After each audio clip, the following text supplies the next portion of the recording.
it won't work anymore. So I kind of launched away that idea. That's gone. Bye-bye. See you later. Though Sweetie Bond does still exist. But I was never able to complete a single book, especially if it was a comic and it took up time. Okay. This is not a comic, but it took up a lot of time. And this is where it started. So, of course, it started in English class. And actually, no, it started in drama class. And what happened was we were told at the start of the year, okay, there are going to be 2 projects. One is going to be a comedic play, or like 2 big major projects. And one was going to be a comedic play, and one was going to be a teen issue play. Now, let me tell you, the teen issue play did not go well. But I'm not going to talk about that. I'm going to talk about the first one, which was the comedic play. And I didn't know anyone in that class. This was a brand new high school, right? I had never been in high school once before. I was grade 9. This was just last year. I didn't know what I was doing with my life. So, frankly, I just kind of sat in there listening to the classes. I started meeting people by accident kind of thing. Because, number one, like, I met people because they related to stuff. Like I said, insert my real name, I am a cadet, a sea cadet, and yeah. And someone related to the cadet part because they were an air cadet. But they weren't even a part of my group. Now, once the comedic plays came along, I had to meet new people because we were, like, put into groups. We were given groups, I think. Either that or we, like, got into groups and they're just like, hey, you want to join us? I was like, okay. It was one of those 2. I can't remember. Because it was a while back. But anyways. So this group had Fire Lily, 111, which you guys, I've also mentioned as Mary and Shannon constantly on this channel, as well as a few others. There were a few others, and then there was this guy, and what are we going to call him for now? We can't call him his real name, and we can't call him Chris, because that's a disgrace. So, to Chris, not to the guy. So what do we want to call him? Let's call him Guy. Okay? Let's call him Guy. So, Guy over here, he was lazy as frig. He was supposed to play the main villain, who we all decided the name was going to be Chris. Actually, it was the only villain in the play.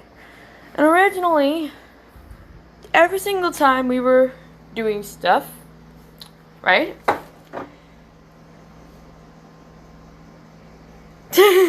Yeah, we still should call him Jerkface, but I'm not that mean. We'll call him Guy.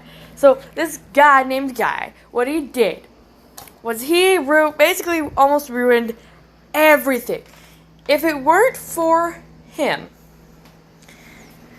Chris, as we know her, wouldn't exist. And this is why.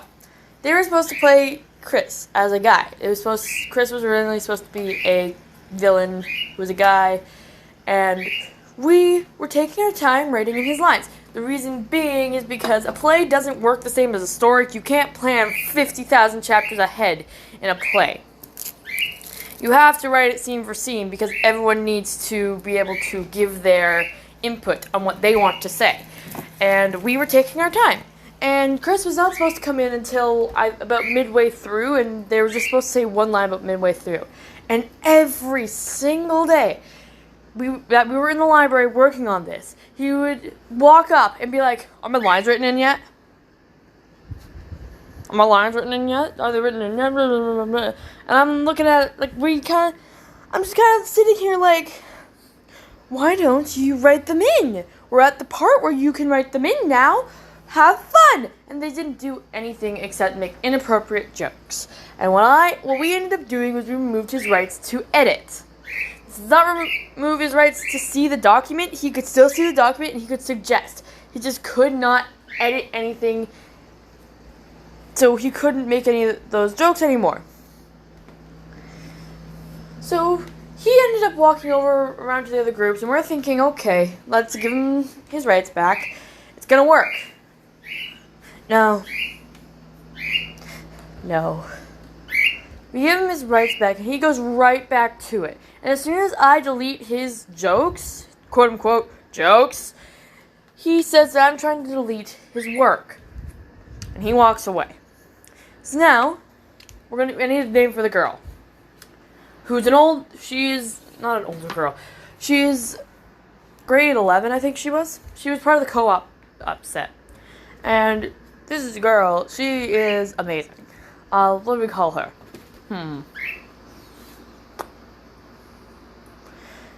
Can't call her Lilith. I was about to call her Lilith, but I mean, we can't do that because that is baloney, and Lilith should be thrown into the sun.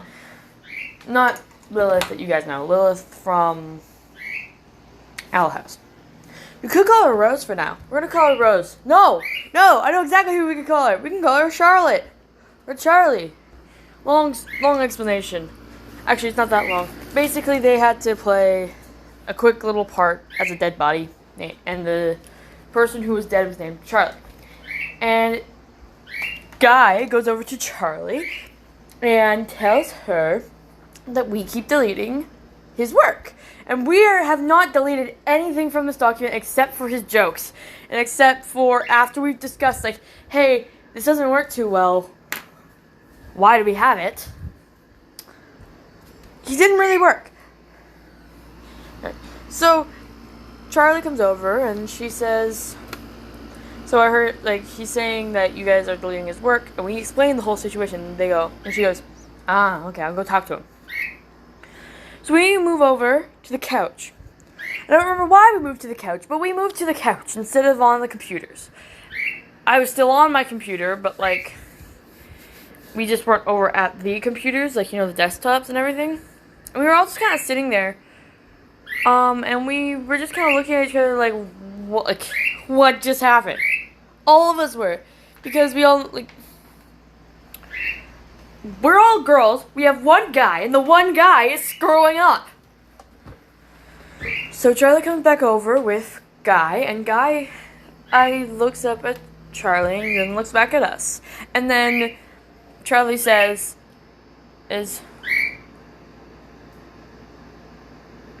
no, we were already there. He comes over, and he says that he's going to say his true feelings. Sorry, Charlie said that Guy was going to say his true feelings, like how he felt about everything. And he puts his hands up like he's about to say something like genuine.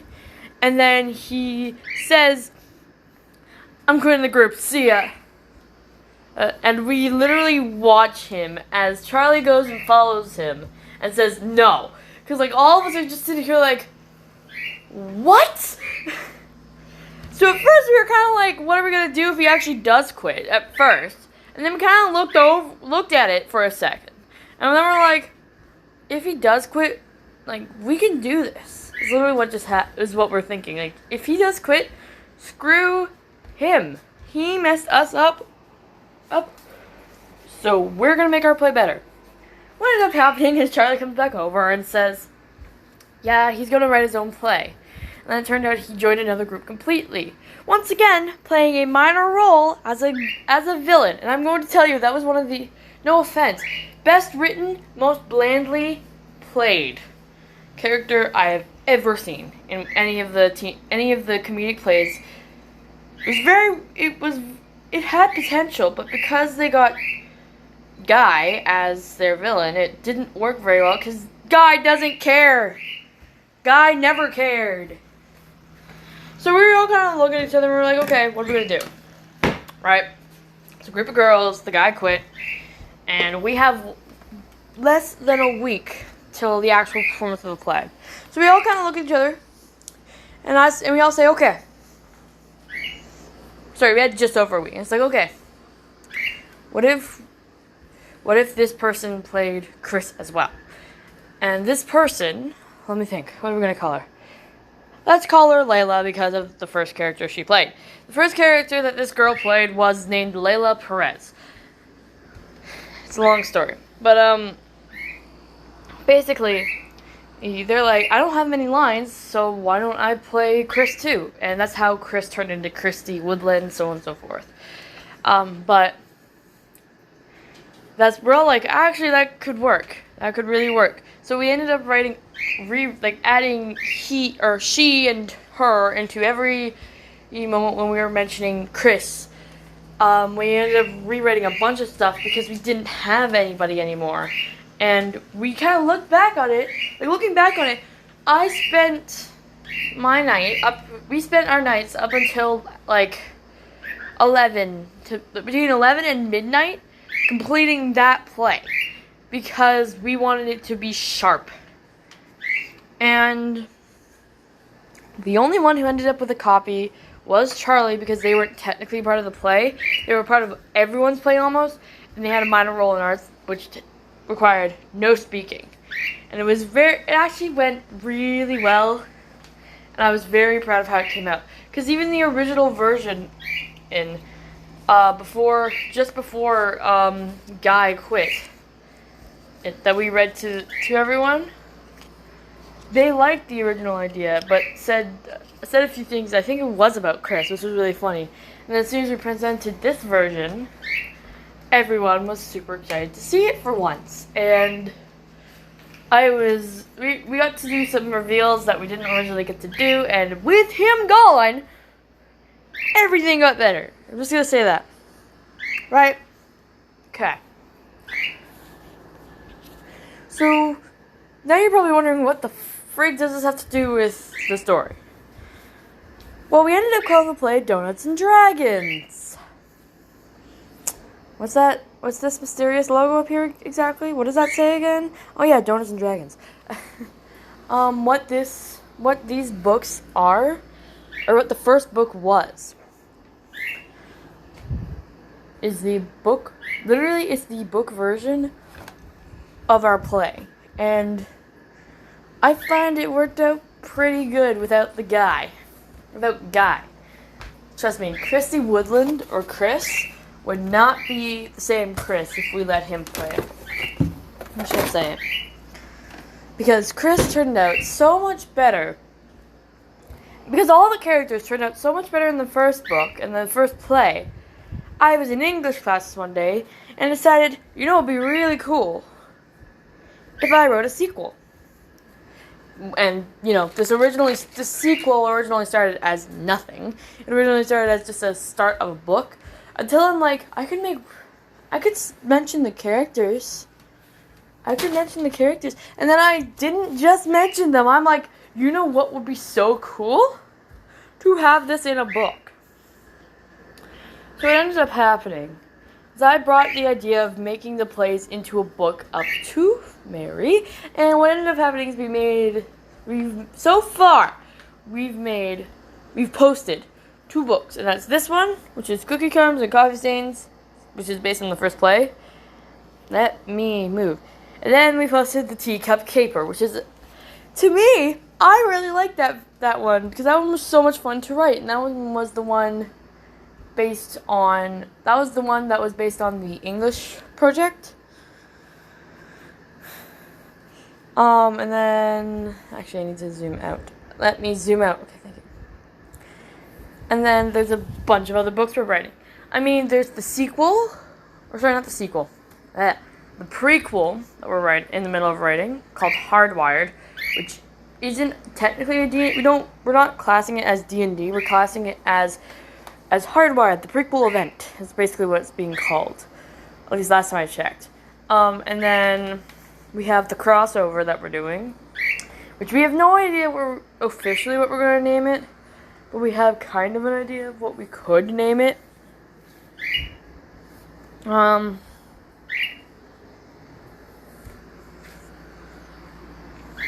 I'm going to set you guys down.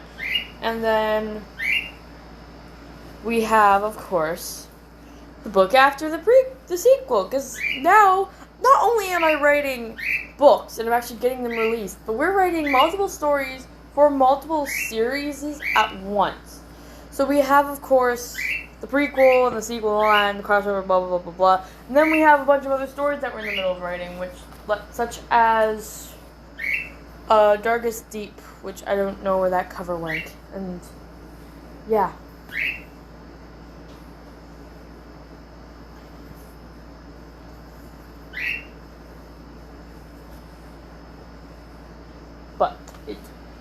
It's pretty cool.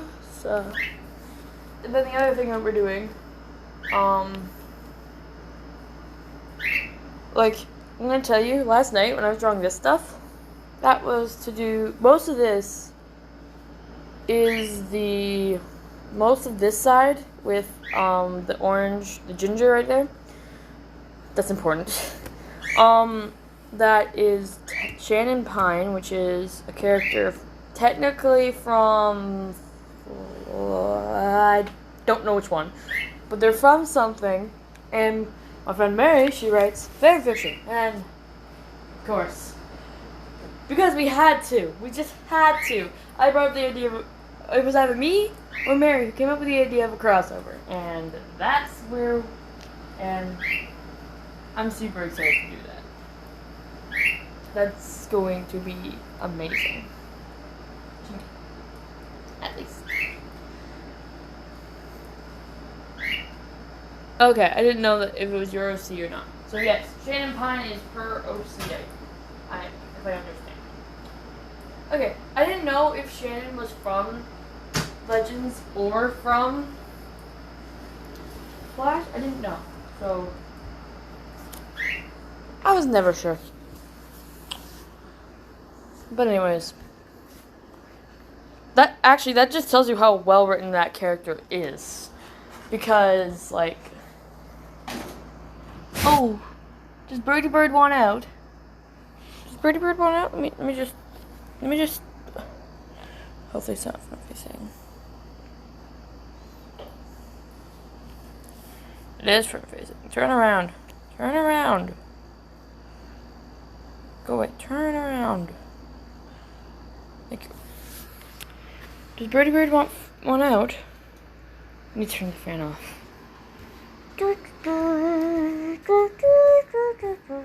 Hi, Lily. Boop. Nope. Wrong switch. Fan, turn off faster. Turn off faster.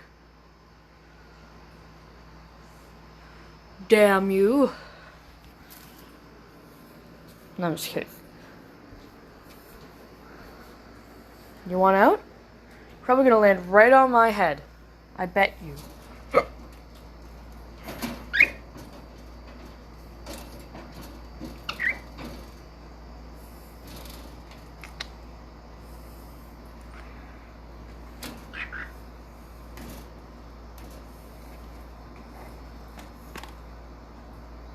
Do you want to come onto the container? No? Okay. If you want to come out, you can. I'm not stopping you. Actually, now I am, because I have to do something that can't involve you. Hello, TikTok. Okay.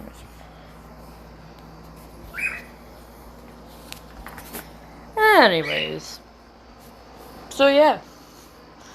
I'm actually really excited to finally get it out there that I'm writing books!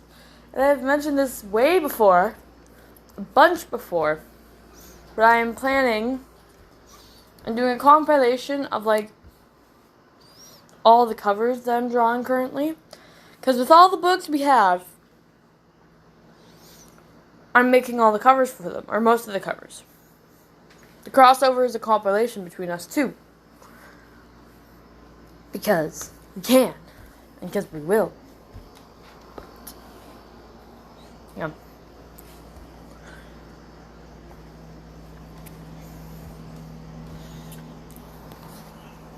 I'm actually okay. I'm even more excited for, like, why am I so excited for Jada and Beth? Why am I so excited for those two? Like, are you excited for those ones, Mary? Or is that just me?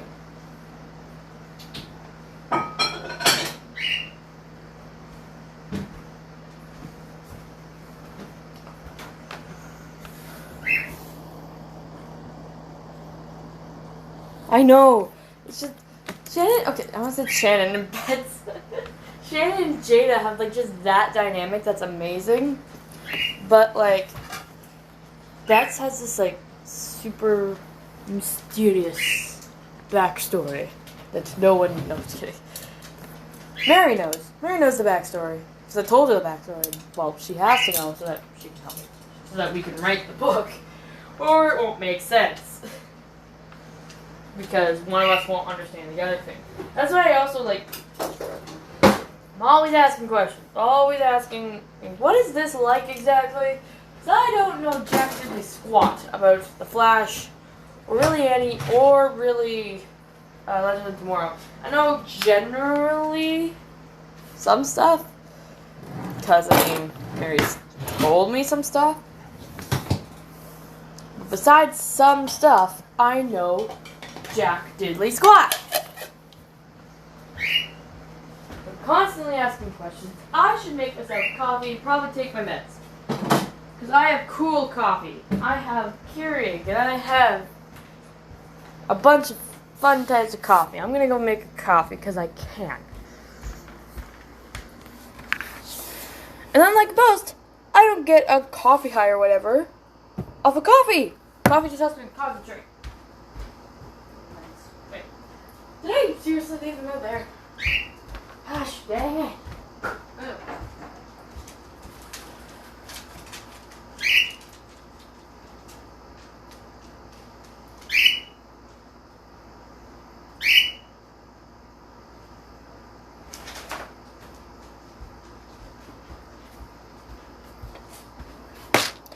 Now to find a mug.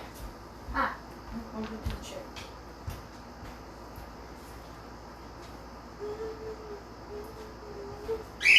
Water. Water.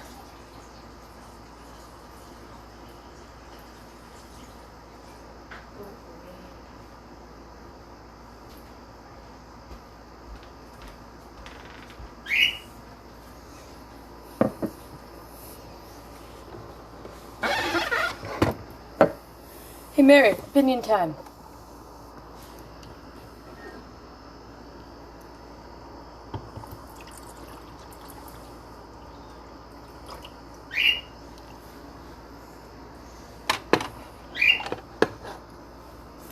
Please, and thank you.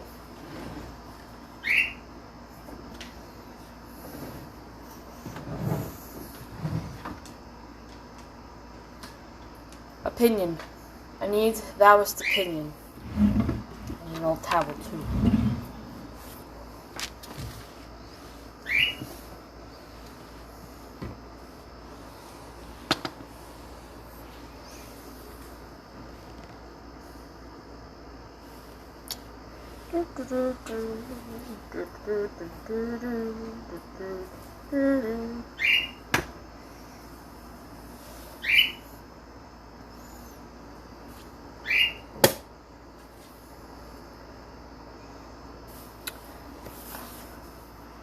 Thine friend Lola needs an opinion on coffee.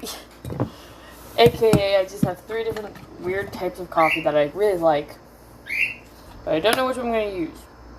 One is cinnamon bun, there's apple crumb donut, and there's pumpkin spice. Which should I make?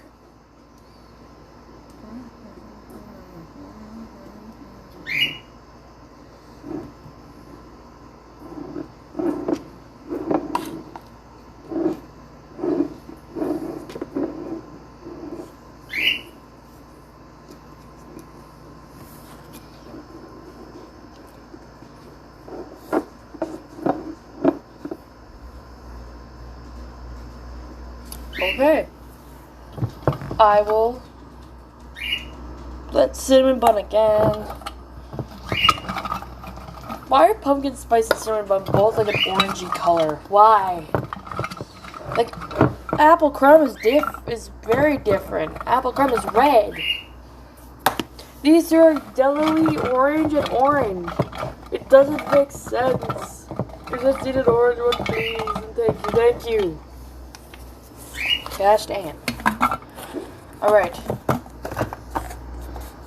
Someone left their hot chocolate. Ow.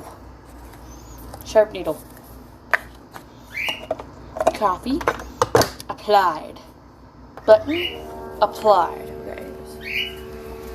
While that's working, I'm going to continue unloading the dishwasher. Ow. My stupid finger hurts now. Ew. Okay.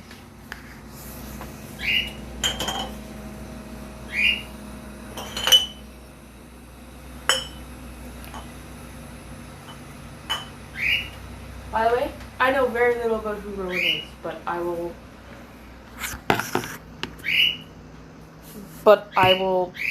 take it he really likes. Wait, isn't that a character from a book you're writing again? I did not know that he liked apple cinnamon.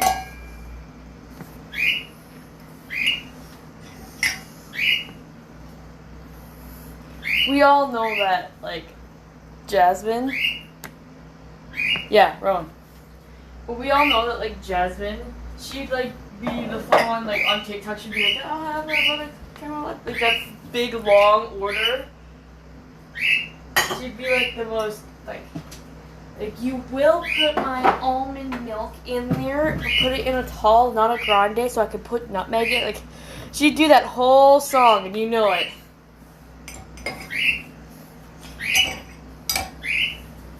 Oh, she's right. Oh, yeah. Forgot Rowan was, yeah. Still an original character, though. But...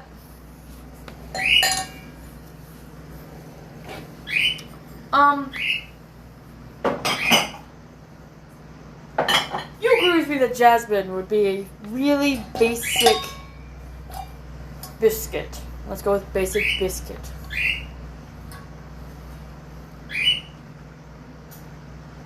Yeah. Okay. We would also know.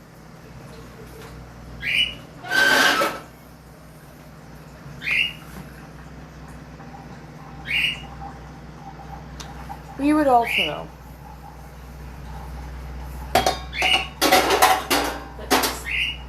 that it's kind of funny because Jasmine doesn't like calming Jasmine tea. Yes, as a reference. I had to make the reference because fellow person who understands what I'm talking about is here. But she does not like Jasmine tea whatsoever. She finds it. She is okay. Remember that episode where Zuko says that all tea is just hot leaf juice? That's what she says all the time. All tea is hot leaf juice. I can't believe someone related to me says something so dishonorable or whatever.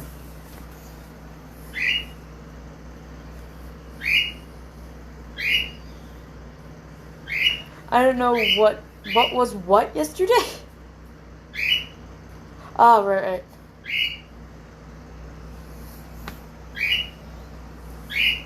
Calming Jasmine tea.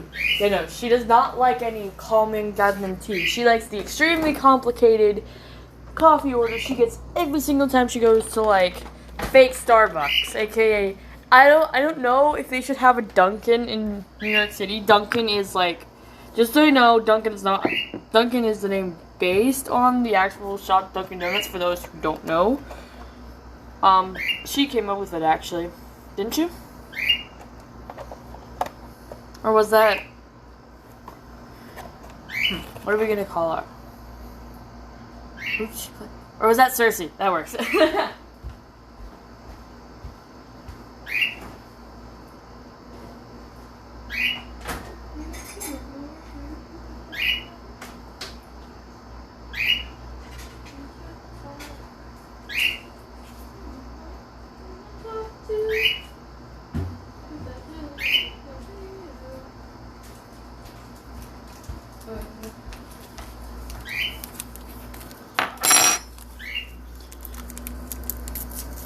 Seriously, who came up with the name Dunkin' for the coffee shop? Just say it by who they played if it wasn't you. Because I don't know, I can't remember if it was you, me, or someone else.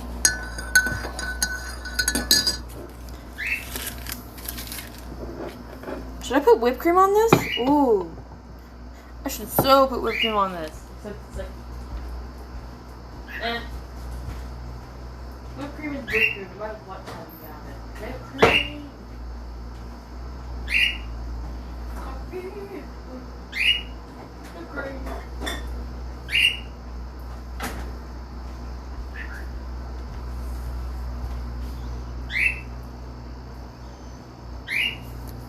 And let me guess, Dunkin' Donuts was one? I'm guessing Dunkin' Donuts was one. And you decided to just go by Dunkin' instead? That's literally how a lot of our things come up. They're like references to real life things, or they're references to like shows. Like very specifically, Bets and Jada.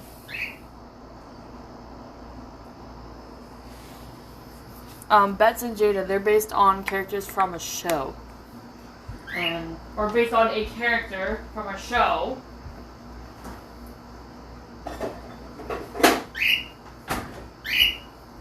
That basically everyone hated how they were written. So I'm like, okay. Let's give them some justice. Justice will be served.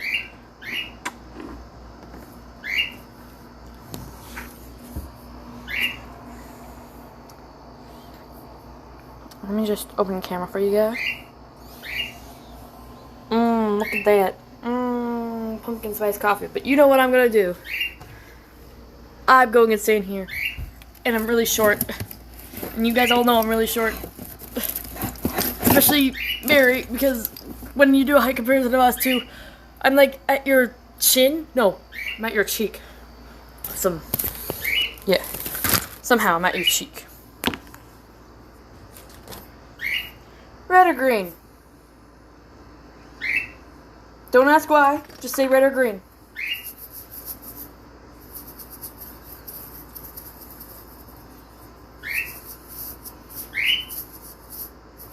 Alright. Well, I must have. Wait, I shouldn't put that back up there. Should I put those things back?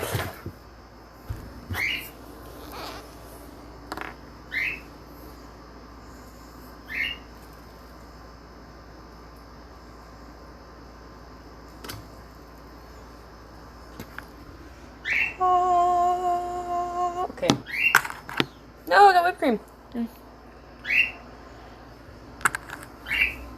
I don't know if that showed me, but I didn't. Showed my shirt, probably.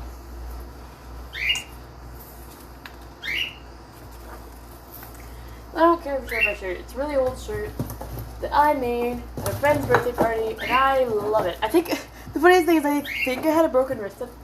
I think, if I'm remembering correctly, I had a broken wrist, number one. But number two, I think it was the oldest there, number one, but number three, or two, and number three, number three, I had a Christmas parade that same day. It was the Peterborough one, and as soon as we were done the shirts and everything, I literally had to shove on my cadet uniform, and my mom was like right outside the door. It's like, okay, let's go. So I'm like, okay, I'll go.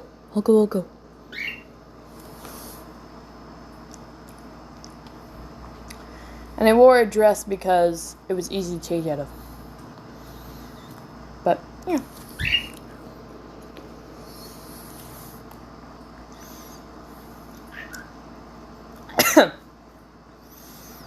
Yeah. Okay. I already watched the video. Okay. Oh.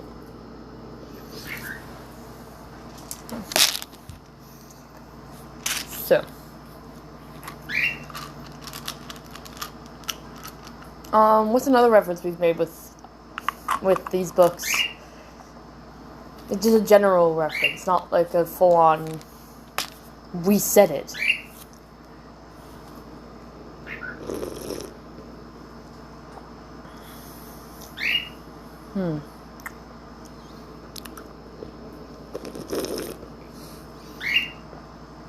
Red and blue because they're opposite colors, I guess. That's not really a reference to anything. Is it? No, it's not.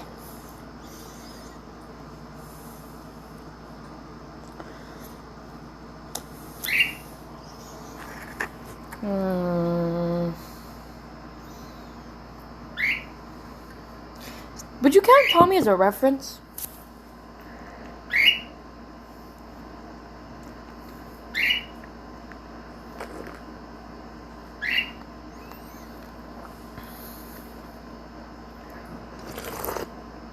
Tommy's part of the prequel, by the way.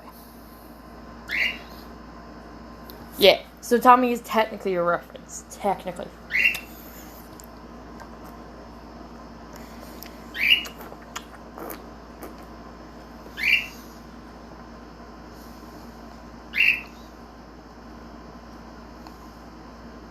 Oh. This is a reference and it's very subtle. And it's kind of a joke. Actually, Mary mentioned this way back. So, I'm going to show you a picture again. Because I did have the picture up for you guys. Open Ibis. Okay. So, right here. Right? Normally, that character would have basically emerald green eyes. They'd be very green eyes. That's not that same character. It is Jada shapeshifted into Nora. But, did you know, well actually you wouldn't know, of course you wouldn't. You would, but, like, people in the future will not. Bets and Jada are technically both cold-blooded, so they can't regulate their own body heat. Right? And the joke was that Shannon can, I don't exactly remember if it was a reference, but, like, Shannon apparently lets off a lot of body heat, so, yeah. Whatever chapter's that in, we should just, because, like, I don't know, like, that chapter should be the same chapter that Archer, like, it's going to be the same chapter that Archer's found and all that kind of stuff, but I know a name for that chapter. Cold-blooded, simple. It's simple. Right, okay. It's simple, straightforward, cold-blooded. It's a good chapter name. We have, like, a list of chapter names that are just at the top of this document. Like, one of them is Opposites Distract, I think it was. I thought it was supposed to be Opposites. No, it was Opposites Distract. And then it was, a near-life experience, I think was another one that we came up with.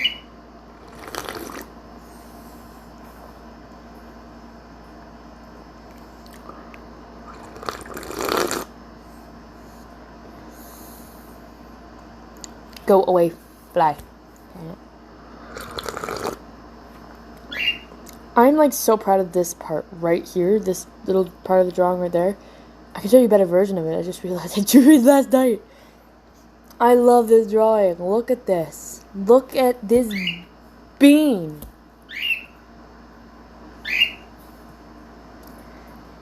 You all know this is a redemption arc now. Because look at her. Or look at them. Sorry. Them. The only reason Bets and Jada, I keep calling them she and her, because I know someone in real life named Jayla, and I know and Betsy, most people think it's a she name. They're both non-binary / gender fluid, because they can be any gender. They can shapeshift into any gender. Just one looks more feminine than the other, and that's this one. Bets looks more feminine than Jada. And they're very good siblings. But as Mary probably didn't notice, I don't think he noticed, Bets is wearing different clothing here. Completely different clothing wear.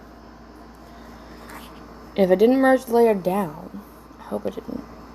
Did I? Oh, I did. Damn it. Well, her outfit's white and like a bluey gray on like the cuffs and the neck and the belt and everything. She wears they wear a completely different outfit way back, and then now they wear this outfit.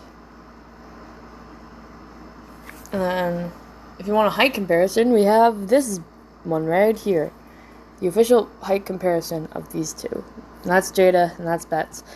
And because they don't exactly know their ages yet, they are 5 years apart. But because I'm thinking on making Jada like 13, that means that Bets would be 18, which would make a lot of sense. They are like they're cousins, right? So, oh wait, you didn't know that. Oh my gosh, Mary didn't know that. I don't think I ever told them that they were going to be cousins. But I can't remember if I did. And if I did. But besides them being, like, that's why, like, Bets always tries to call them Jada instead of saying, like, oh, I did. Okay, good. Good. But that's why Bets always calls Jada Jada. It doesn't call them, like, because they used to be referred to as cuz, or cousin, kind of thing, right? Cuz mostly because, well,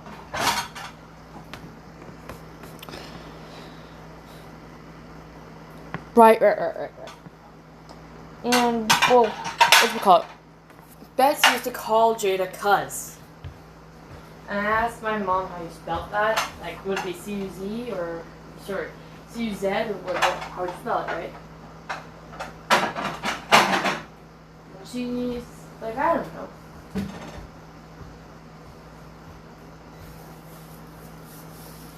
So we eventually settled on C-U-Z.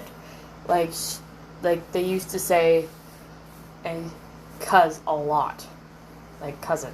Cuz. I'll be right back. I have to go run upstairs and do something.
And by the squawk of that bird, you all know I returned. Yeah. And so yeah. I'm so super excited about writing those two. It's like, getting more used to calling or to drawing gender-neutral characters by the day. So we have, so far of my characters, or our characters, we have Micah, who is mine. He's non-binary. We have Jada and Bets, I think, are the only other two. And I didn't get to finish, but there's a character from She-Ra. A lot of people they're like, oh hey, non-binary character or gender fluid character, and then everyone kind of watched it, and a lot of people got annoyed with them, how they were written. So I kind of took what they looked like and made them into Jada and Bets. Honestly, too bad of a trade-off. I mean, there were going to be very in-your-face She-Ra references, and they weren't just going to be references. Honey, no. D&D was going to turn into a full-on She-Ra fanfiction. But I decided that that's a little bit too far. And let's keep mine under the fiction category. And, leave it at, slight slide-in references. Have a reference, if you will. Not full-on, originally in the thing, I, put under it. Remember the term Eternia? Yeah, no, we're not, hopefully we will not use that anymore. Because, yeah, it's a long story. I mean, Allegra's backstory took how many changes? How many detours? I think 3 or 4 at least. Because first it was, she was self-conscious of her voice. And then it was, she was someone from Etheria for some reason. And that's what I ended up changing, so that it would make more sense. And then it turned into, what should we call it? Turned back into the first idea, which was the self-conscious of their voice. And then it turned into this whole huge thing, which was that her mom basically taught her, don't speak unless spoken to. And then, so she's like, okay, I won't speak unless spoken to. As well as she doesn't know, when she was told not to speak unless spoken to kind of thing.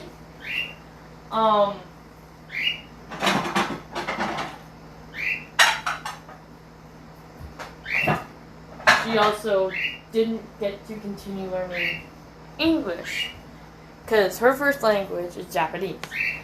So, and she was taught English by someone else. I'm not going to get into it because it's spoilers. But basically what ended up happening is when she was brought back to her mom, by brought back I mean kidnapped basically, her mom started teaching her don't speak unless spoken to, only speak your native tongue kind of thing, only speak Japanese because you're not going to be any good at English, so why even bother? And so she was okay, fine, I'm going to speak it all then, have fun with that. And then she ran away. And I'm planning on editing this one scene with Allie's mom on the vanishing point wave. I can't remember which what it was, but wherever they are when Snart gets kicked in the face, I just asked you this last night too. Wherever they are when Snart gets kicked in the face,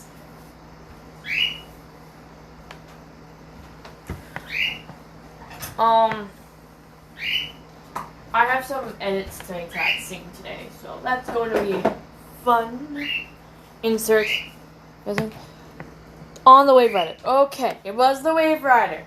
Alright, we're good. So, yeah.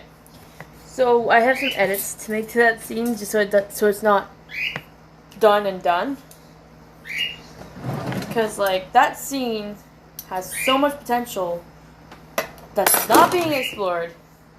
And I want to add more potential and explore this potential so that stuff makes more sense. You know what I mean? Basically, her mom's dialogue is not good in that part of the thing.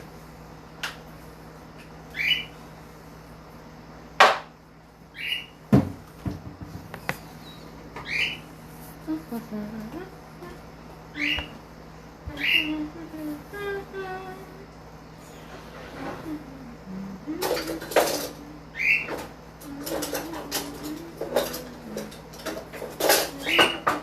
am I singing Christmas songs?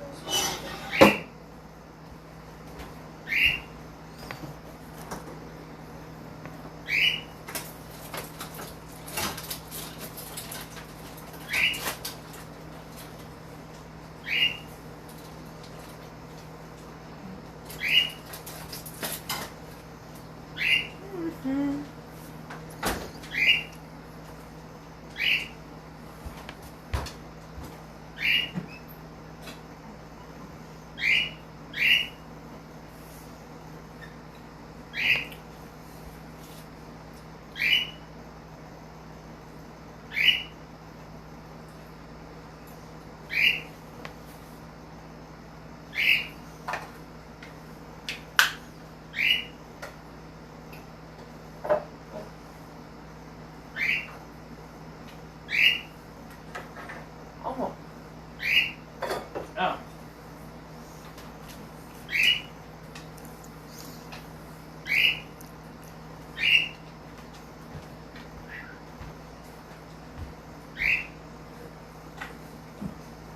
Chips and queso salsa are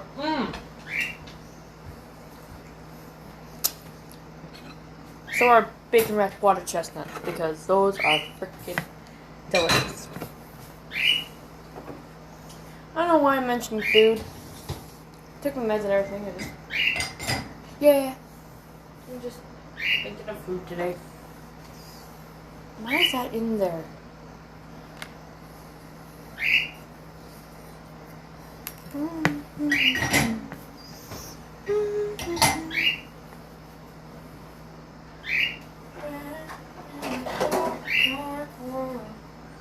I just think this is my reality. Should learn how to be kind. Ah! We're good. We're good. I slipped myself.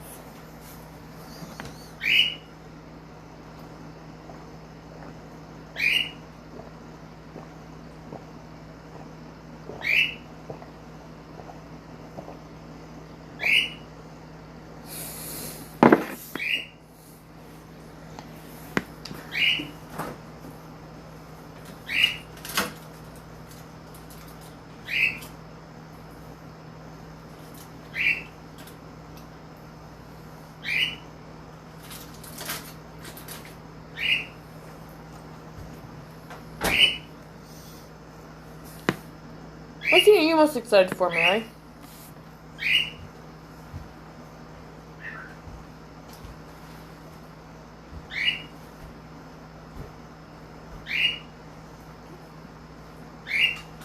Or did you like most so far?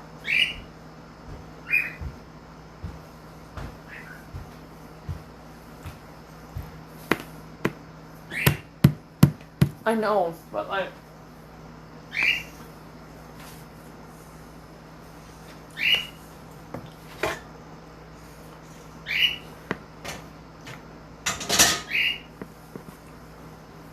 For me, it's hard to choose between, like, Bet's reveal, like the Wave Rider scene with Allie kicking Snart in the face, which is the one I'm editing, or, like, there are quite a few scenes I'm really happy with how they turned out. That many edits can be made to those scenes. Many edits. Many. To make them better. I mean, the scene in the engine room was pretty good too.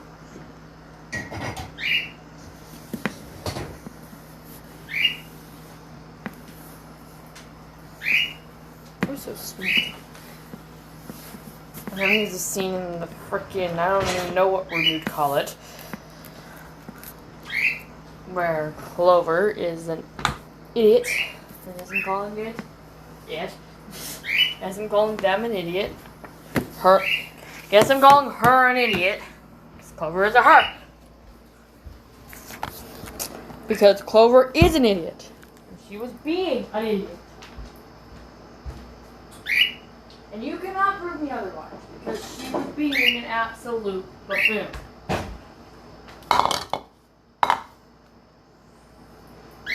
Especially how apparently you guys have a no-kill policy. Like, doesn't make sense.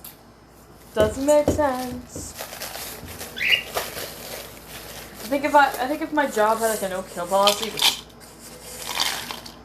I mean, that's pretty common. She was still being stupid. I know, okay. Chris has trust issues. Clover, like, Chris has trust issues, man.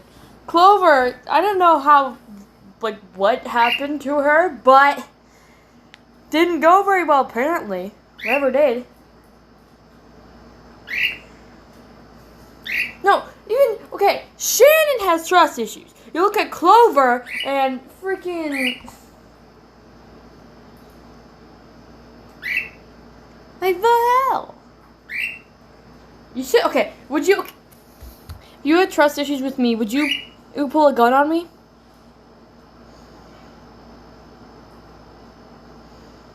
No, you wouldn't, I hope. I hope. I gotta hope. It's not normal to want to kill someone because you don't trust them.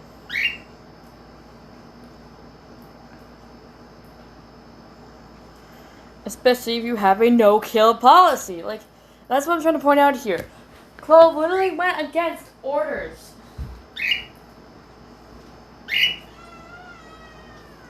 That is just as bad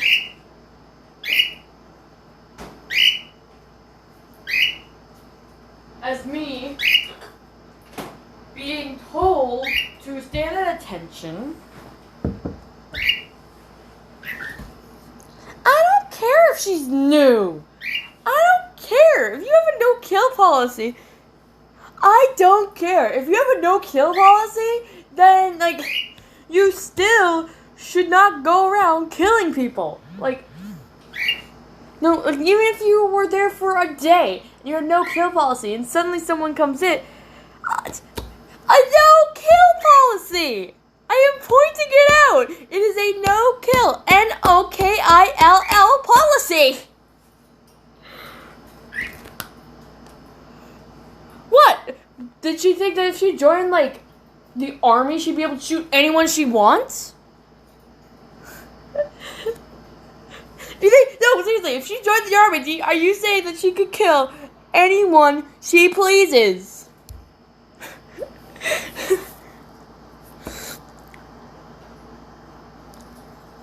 And if you say learn from your mistakes, I swear, because you kill someone, you go to jail normally. She's lucky that she didn't kill them, because if she had, she would probably be off the team. Bye-bye, see you later. Probably, I don't know. Oh, but it's still, you don't... Argus is different, I think. But Argus is different!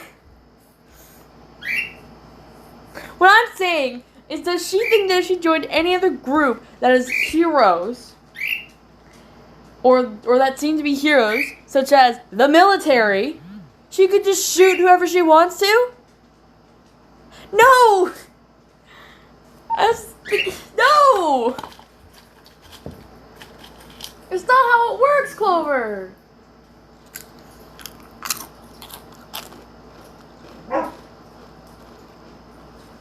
Really?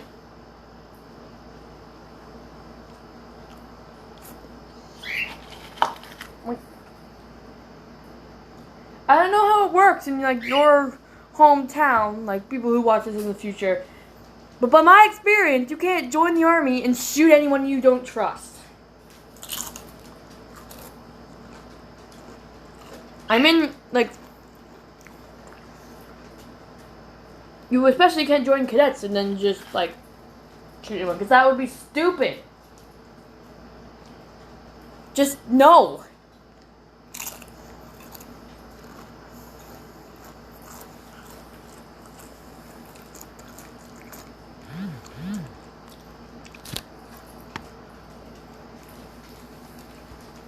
It's like when you play... Not when you play. Oh yeah, no. When you play Uno Roboto, there's a global rule. And this global rule has been set for ages.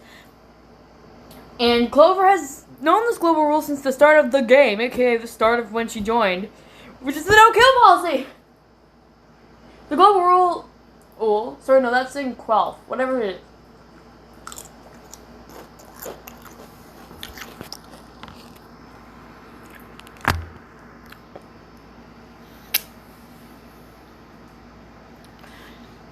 By killing them? What I'm saying, all I am saying is that it was a little bit of an aggressive approach and that they shouldn't have done that. She should not have killed them. Or tried to kill them. And by the way, for future watchers, this character did not shoot them. They did something else. And I'm not going to explain it because it's a long story. And, well actually, it's not because it's a long story, it's because it's spoilers and it's special. How?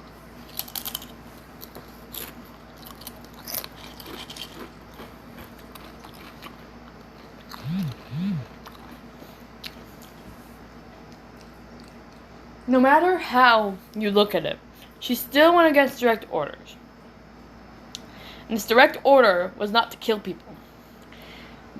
She should have took more of a passive, or not passive, but like,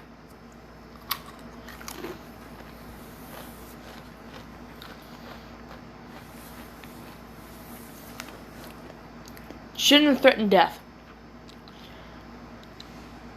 And it will tell you that Shannon did the same thing. However, Shannon didn't know that could kill Jada.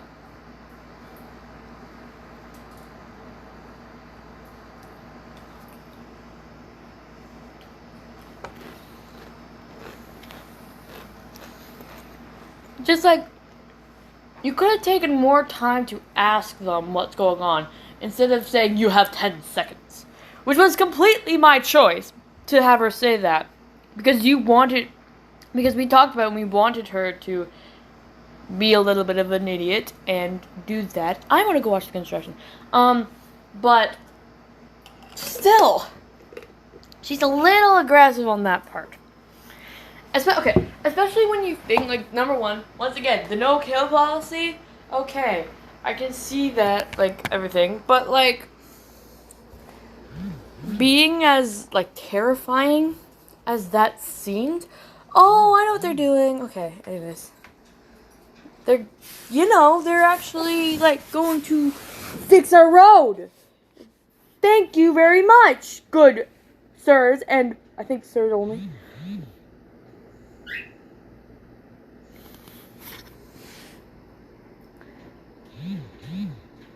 Like, seriously, you do not know how long it's been that we've had a crappy road with a big dip in the middle of it, right in front of our stupid house.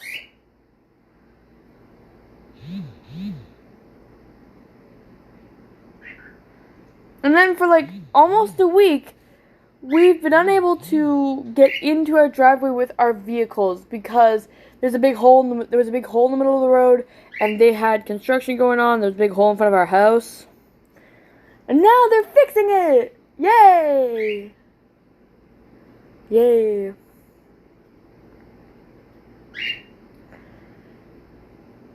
So, and also, like, I did not know we had a curb at the end of our driveway. Because it's been buried like that for so long. But, like, good on you guys for finally fixing the damn thing.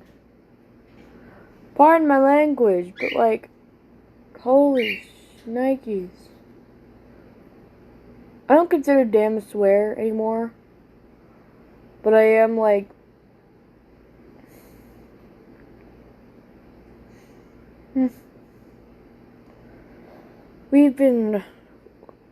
I'm sorry, I'm just very, like,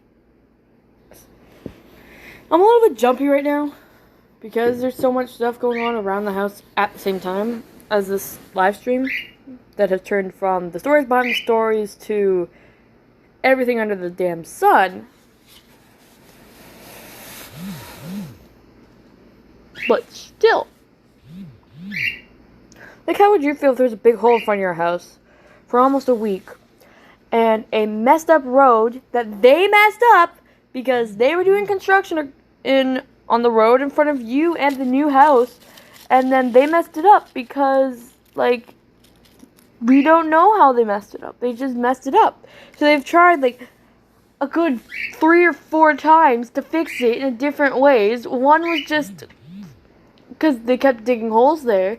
One was, well, the way they fixed it last time, which was all, like, gravel and stuff, and so on. And now they're actually, like, I don't know, I forget what it's called. Like, it's the black stuff instead of the, you know, the normal stuff.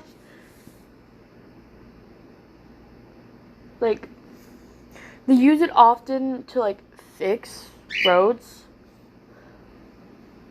Like, when they crack and everything, they fill the cracks with this stuff. And I'm actually very happy that they're doing our road with this, because they did the road way down there with it, down our street with it.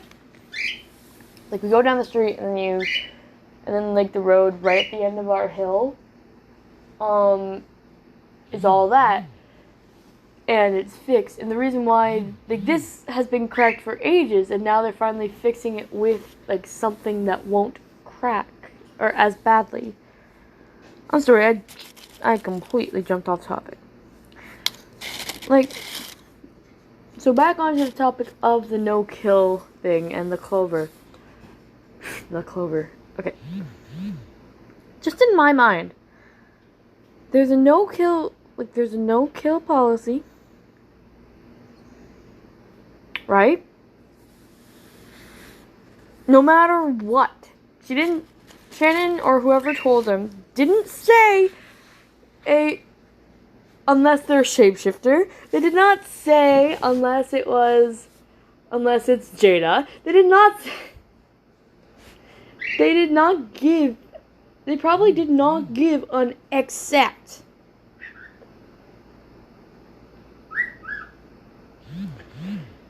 Because, like, if there's a law saying don't murder, like, there is a law saying don't murder. Like, you're not gonna kill anyone, right? It's not don't kill unless they stole your right shoe. Like, there's no exceptions to that law. So why would there be an exception to the policy?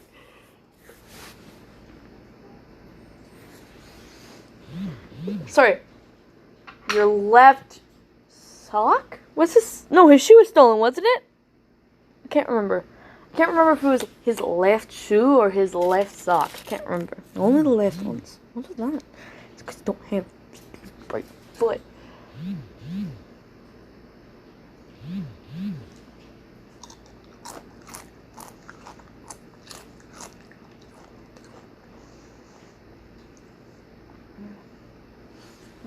Wait a minute.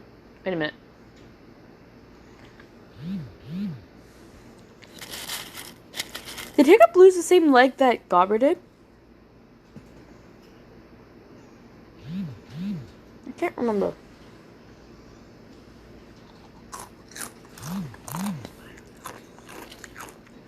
Only the left ones. It's the socks. Okay. Trolls exist. They steal your socks. But only the left ones. What's that? Such a good movie. Such a good movie. All the How to Train Your Dragon movies are freaking works of art. I'm gonna say that right now. Future watchers, if you have not seen How to Train Your Dragon, watch them. Even if you can only watch 2 of them, watch the 2. I like the first 2 better than the third one, and it's not because the third one is, like, technically the final one. I like the first 2 better, personally, because of the stories in them. Not that the third one is bad. The third one's absolutely amazing. And that's why it's so good. Just because I don't like one as much does not mean I didn't like it, because I absolutely loved the third one. But I love the other 2 even more. So you should go watch those 2 movies. They're on Netflix. Watch them.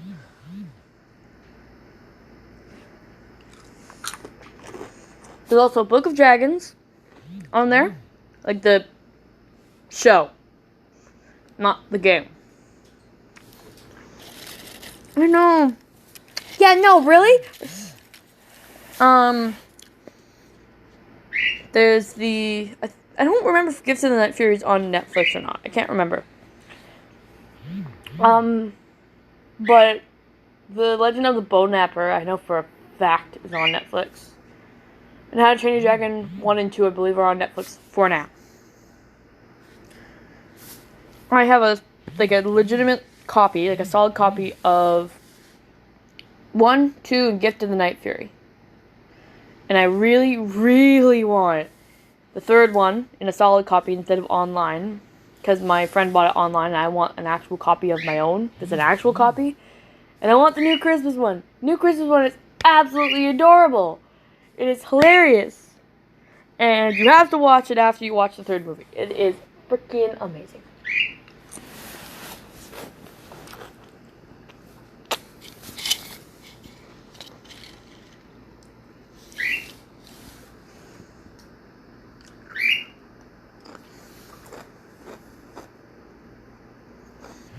Okay. Could you imagine? This would be a freaking, this would freak everyone out. If legitimately, in real life, there was an island of dragons that there was a hidden world that was just sitting there, waiting for us to discover it. And when we discovered it, dragons were just sitting all over the cave.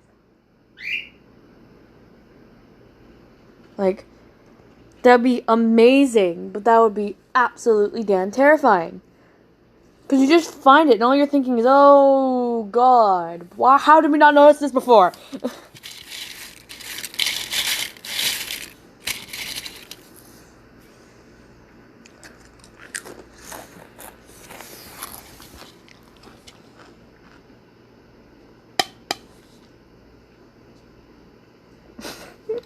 No, you know that if those dragons existed, you'd know that they wouldn't eat you.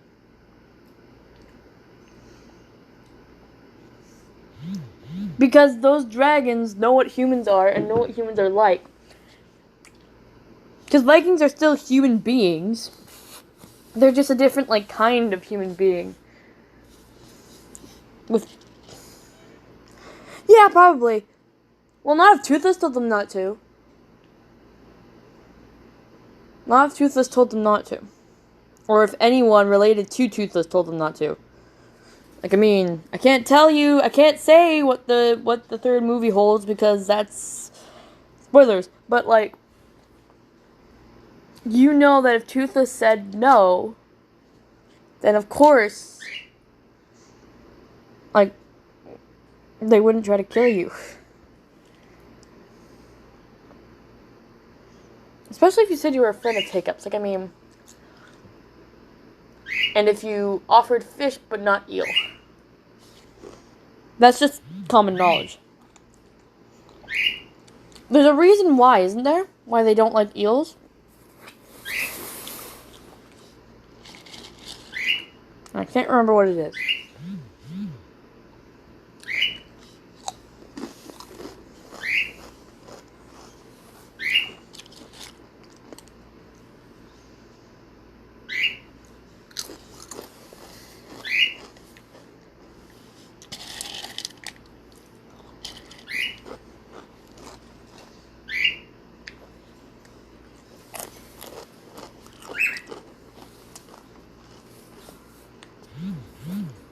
Legit, Mary, was there a reason why they don't like eels? Did we ever learn that?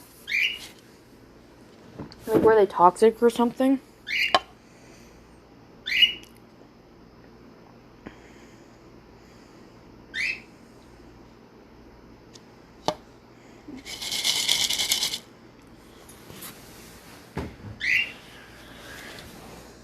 Because it's not like all eels are electric eels.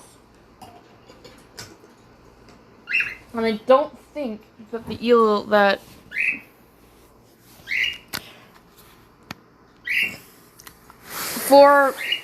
Okay. Yeah, I thought they told us the reason at some point. And no, No, I'm eating something because I'm hungry. And I'm allowed.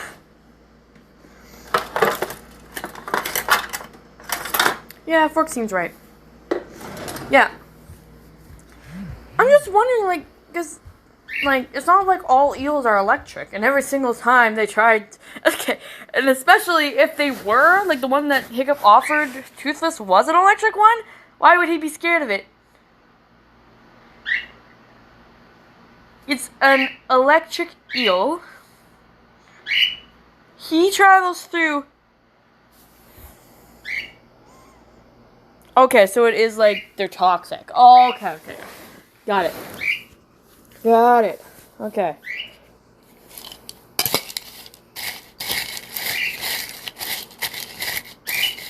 Cause like, I just couldn't remember it. Cause like I knew it at one point, and then I was like, wait a sec.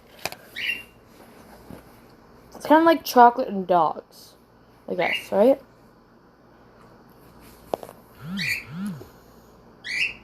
Do you think dragons can eat chocolate? I'm just, like, dead serious. Could dragons eat chocolate?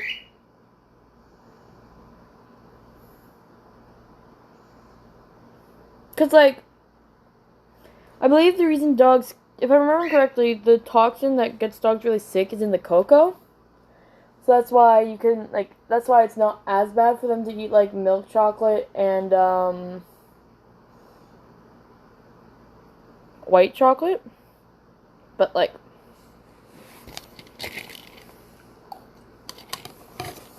yeah.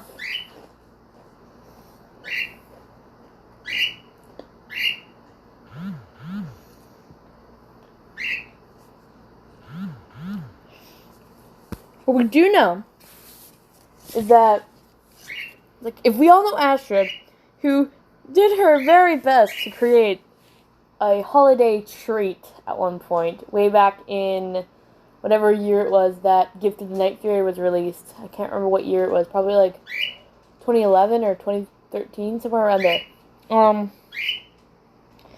That if she lived nowadays, she'd find a way to ruin coffee. We all know it. Or tea, or coming Jasmine tea, yeah. She'd find a way to ruin it. Okay, the funniest... Gonna be Jack Nog all over the places. No. But like we all know that like she'd find a way. She'd probably work as a Starbucks barista or something, and what would end up happening is she'd be like, let's create a random treat, like just for fun, right? And it would not end well for anyone. We all know it. Let's see. Okay. But I'm dead serious. Or either that, or she'd be like the one person at the party to like spike. Like if there was a Christmas party, they would try to spike the eggnog, and you know it, because they would actually know what eggnog is, and they would spike it with something that's really easy to detect. Astrid would spike it with something really easy to detect, like you could taste it. Like that doesn't taste right. Like maybe they'd spike it with like, or sorry, punch is easier to spike. So like maybe they would spike the she would spike the punch with something that's really easy to notice. Like, normally you spike the punch with something like, I've never spiked the punch, but most people, like, when they put alcohol in punch, they put in, like, not whiskey, I almost said whiskey. No, they put in something clear, right? They'd put in an alcohol that's clear. What Astrid probably would do was, like, pick a really dark colored alcohol, and then pour it in. Everyone would notice, and it wouldn't taste good.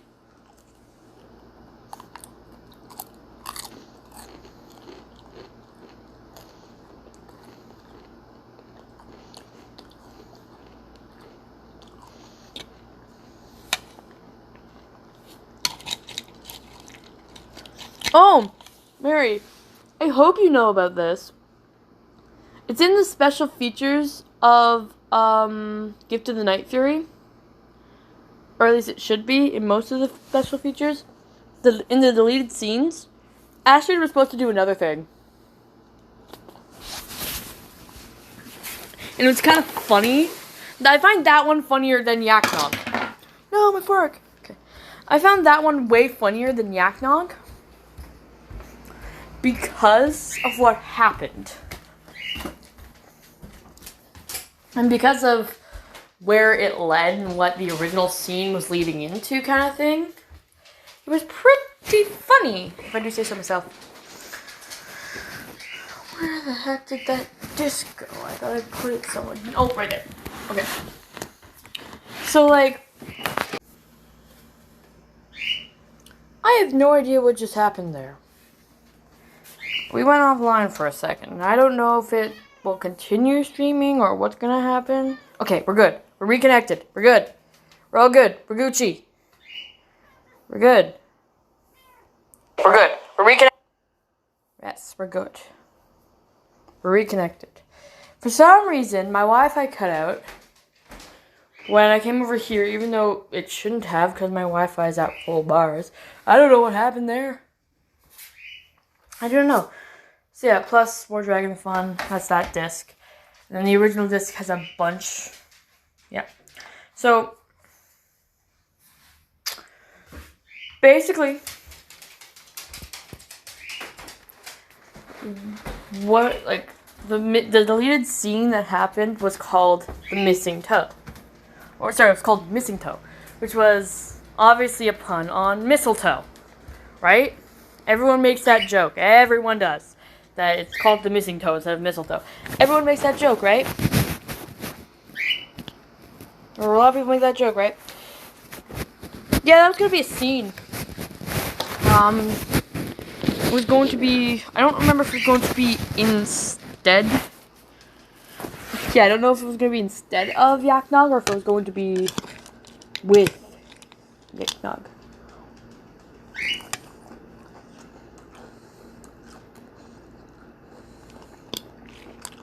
I can't remember.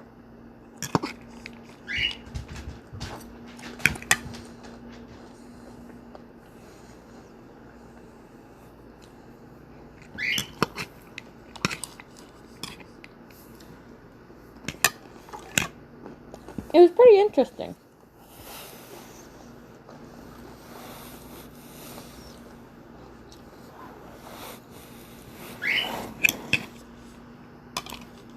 Wait, okay. You know when Toothless, like, stands up on its hind legs, right? And he has his arms, like, at it, like, kind of on his chest.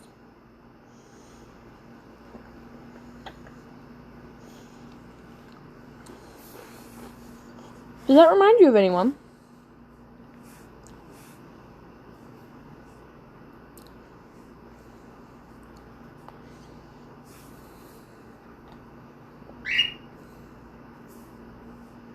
Goodbye.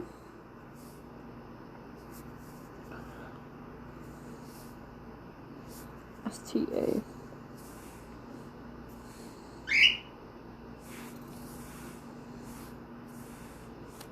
Standing up.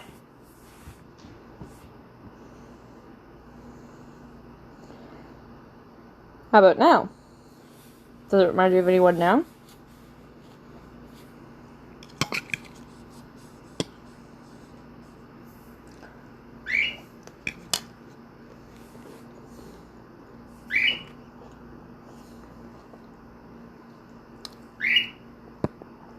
Toothless gives off serious Abba energy all the time.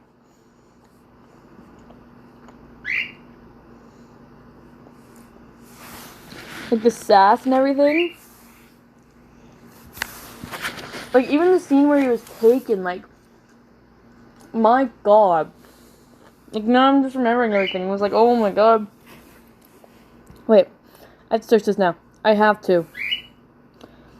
I bet you it exists somewhere. I bet you it exists somewhere. Not Aang, not Momo. I want. I bet you it exists. Hey!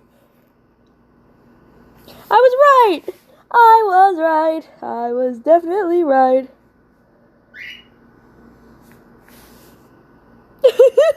Oh yeah, Alpha wasn't the first choice. Oh my god, that is amazing. That's even better. Wait, what does this say? Wait, does that say oppose me? What did that say? I need to see that again. Wait, hold up a second. Hold up, I just saw something. I think this is okay. That's who's his face. AKA, it's not Fire Lord, it's what's his face? The general. Here comes the general. Doesn't that say your powers are useless against? Yeah, your powers are useless against me. I'll slaughter you, you dragon, like my ancestors did to the rest of your kind. What are you doing? This is improper dragon behavior. Fight me! That is amazing. Oh my god. Shot. Yeah, soccer. Okay. But like this like. Wait. Yep.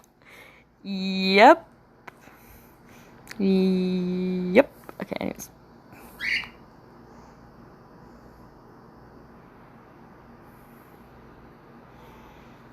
Toothless in a box, cause cute.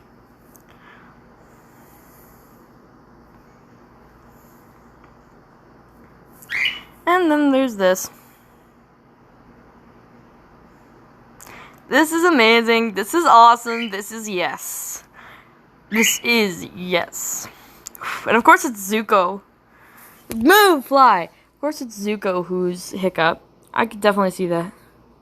So, do you think he got the scar instead of the fake leg? Do you think that's what it was? Probably. I can see Iroha's. Who the heck is Gobber? Or not Gobber. Not Gobber. Why did I mix up those two names?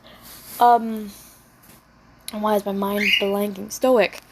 Who is Stoic supposed to be? Like, there's no way that's supposed to be. Move, fly! There's no way that's supposed to be his dad. If that's supposed to be his dad, I'm gonna punch someone.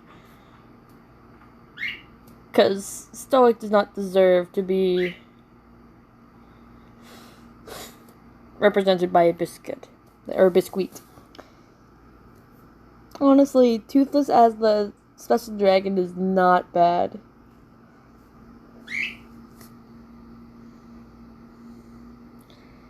But I've been waiting to search this for a while. I don't know why. I told you so! I told you so! I told you so! I told you so! I told you guys so!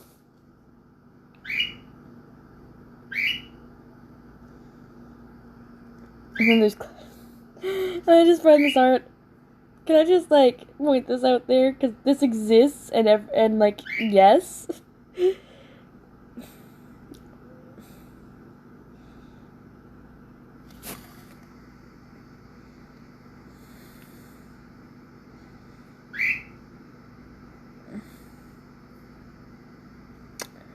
This is yes.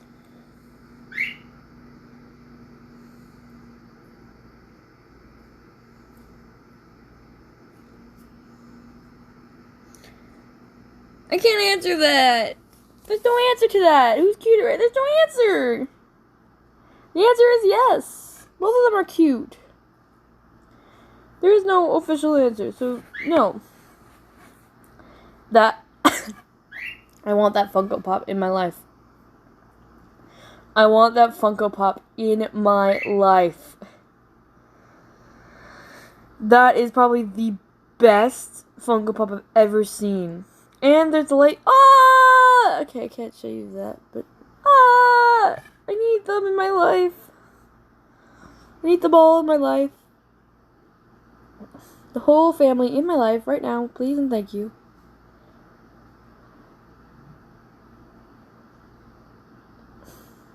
Specifically Toothless, but anyways.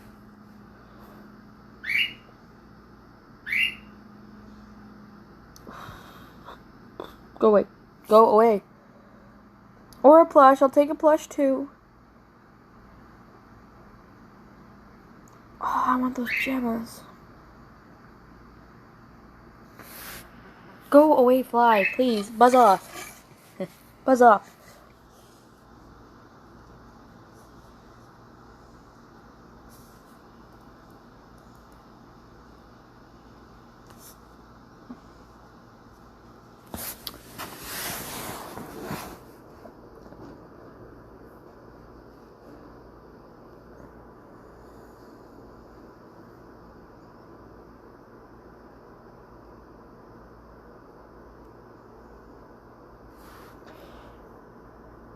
This would have been very useful when I searched up a reference for it. I was searching for this exact pose, and it wouldn't give me this exact pose.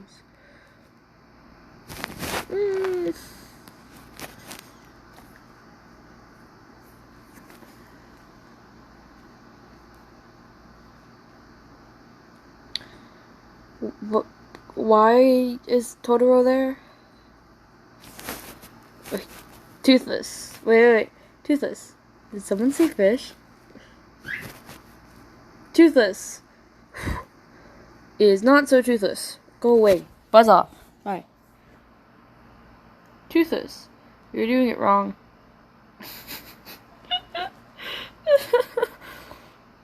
No, you're doing it wrong. Same one.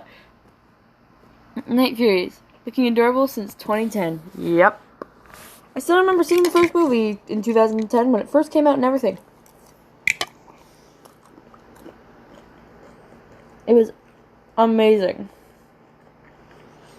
Like, we saw it in 3D and everything. Like, imagine that snow scene. Like, all the snow or ashes or whatever you want to call it. In the original movie. In 3D.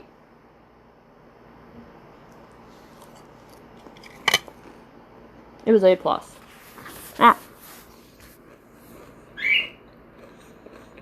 Toothless, because he's just adorable. Beep, got your nose.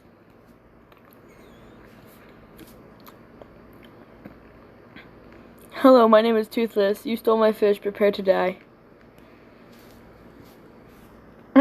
Yep, the face of sarcasm. Sarcasm. Only a dragon could pull off the face that says, you fail. Especially, you guys saw that moment in the ad. If you've seen the ad for the third movie, you saw that Hiccup was basically teaching Toothless how to act like an idiot.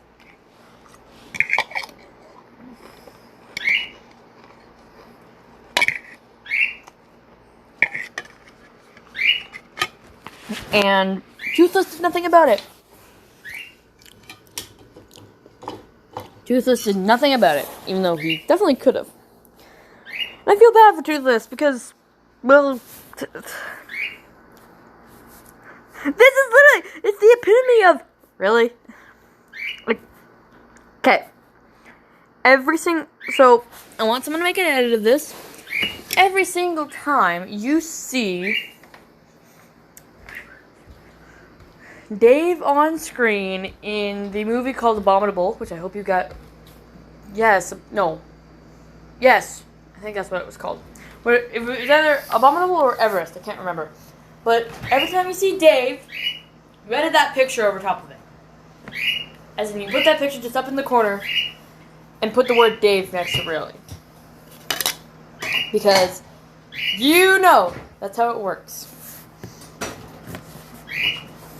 And you know that everyone's going to say really Dave at least once in the whole movie.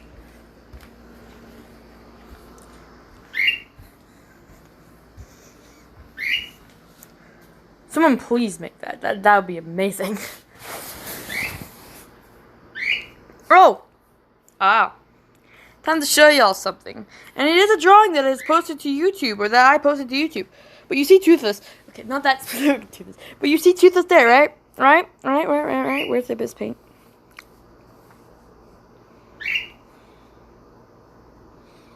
Where is it? Right there. Oh, isn't she cute? It's not Toothless. It's not related to Toothless anyway. It's just like her design is a reference to Toothless.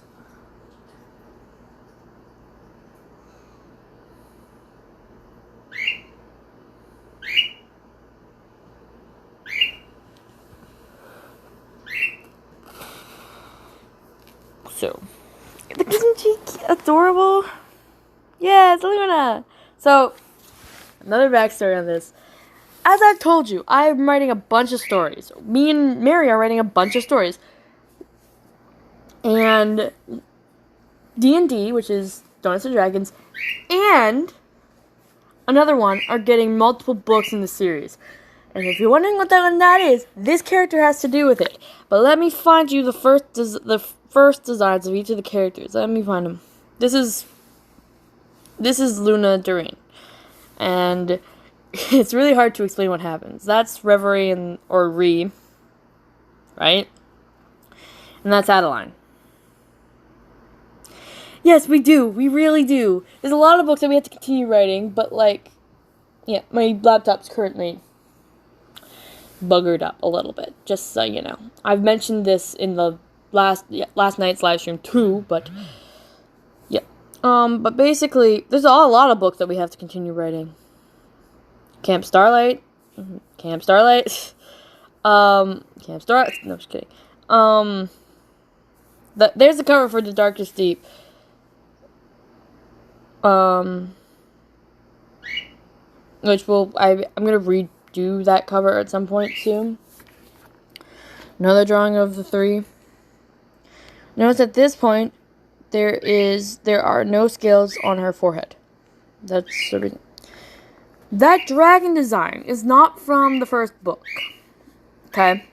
That dragon design is from the second one. So that is one that's getting multiple books. And that's really exciting to me, because I got this idea. I messaged Mary and said, could we make... I don't know how I worded it, but basically it was, could we make 2 books for Darkest Deep? Because I have a really good idea. And because my mom mentioned... Because, I told her about what the book was so far.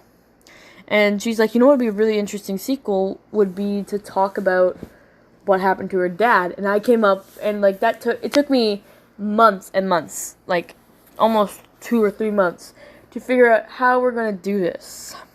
Should I show them, Mary? Should I? I'm going to open Docs right now. Because Mary and I, we do lots of planning first. So those 2 are completely unrelated.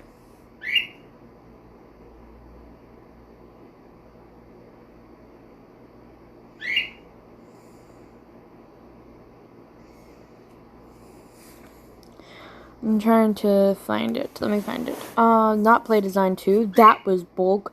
Okay, I mentioned at the start of this. The bullcrap play that we were part of. Okay. Let me show you why this play didn't go well. So, the plot point was a group of girls influence a young girl into vaping. And this was a teen issue play. And we all agreed on this. And I'm not going to show you any of the names because my name's in there and she who shall not be named is there.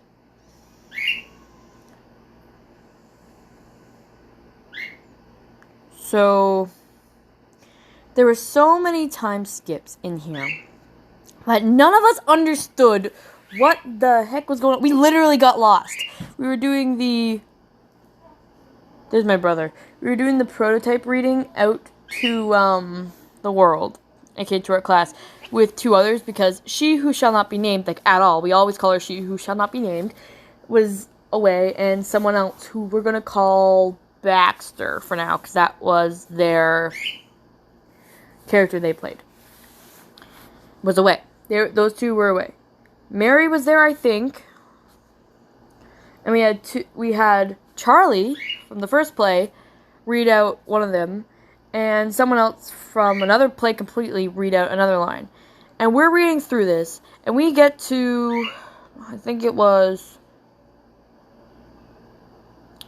either scene 3 or either scene 4 or scene 5. Sorry, no, it was scene 4, because we were all super confused what day it was during the play, because it was always a week later. It was always, it would be an hour later, so on and so forth. And then, oh my god.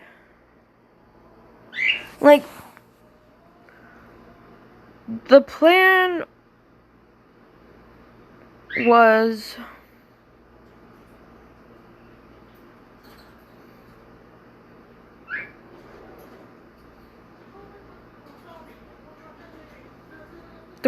was apparently that I was supposed to be pregnant and have cancer. That was the original, and I'm saying I because when I play a character, I become, no, literally, this is what happens. This is how we wrote this part. Doctor, I don't know what's going on with your daughter, but she has developed some lung cancer. Some lung cancer? Okay. So we're going to skip that part. And there's a risk of metastasis unless she gets treatment needs will cause a problem.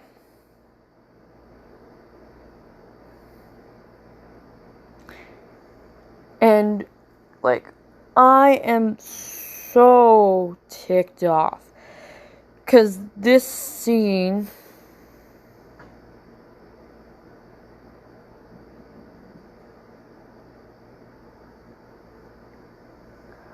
What the heck did we... We're all super confused because the next scene is a school assembly suddenly. And the next scene...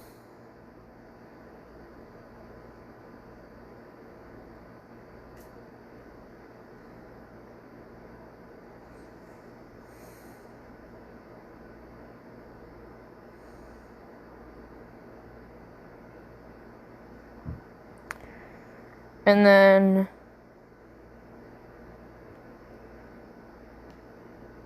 For some reason, we tried to have the audience get involved, and it didn't work.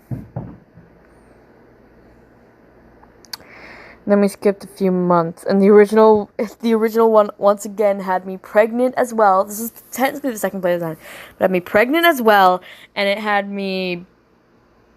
a few years later. And when we were reading this, is about halfway through, we're all confused. And we said, we don't know where we are. And when they asked, what do you mean? We explained what happened.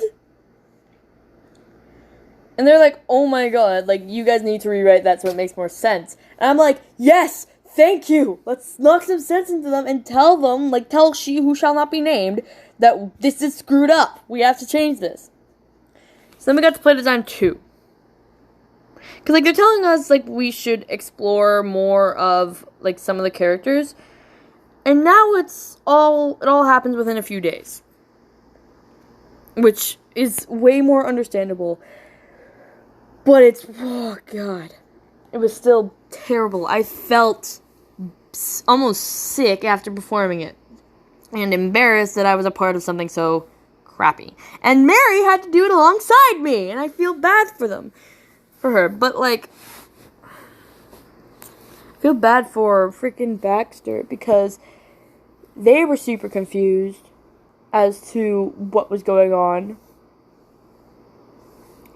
We were confused as to what was going on, and the only one who knew anything about what was going on was she who shall not be named. And then as soon as, like, we actually were practicing the play, like, we actually did the play, she legitimately was trying to cut off my line. I was saying a line, and she's like, yeah, we get it, after I'm all the way through, and I pause for a sec, so that she can interrupt, intentionally.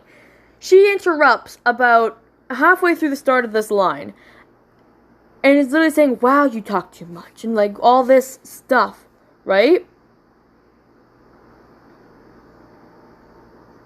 And, like, I learned afterwards from North, was it? I think it was North. I'm calling them by the character they played just because it's so much easier. Either that, like, I can't remember if was North played by Chris? I don't think so. I don't think North was played by Chris. But North. Oh my god. North. They come up to me afterwards. Okay. And they said, you know when she who shall not be named kept saying shut up or, like, be quiet during the play? Well, she told me that she was actually trying to shut you up. And she, like, sounded like almost like Because, I mean, that was behind my back. So I'm very happy that she told me. So I kind of sat there and was like, you know what? I don't care. Because they'd been doing that whole time. And finally, I was determined to get... And they'd been doing that the whole time. And then later in the play, every time we practiced, they would cut me off way too early and wouldn't even let me say a certain line. And I said that line. I almost yelled it so that they would listen and be like, shush, let me say the line. We wrote this line.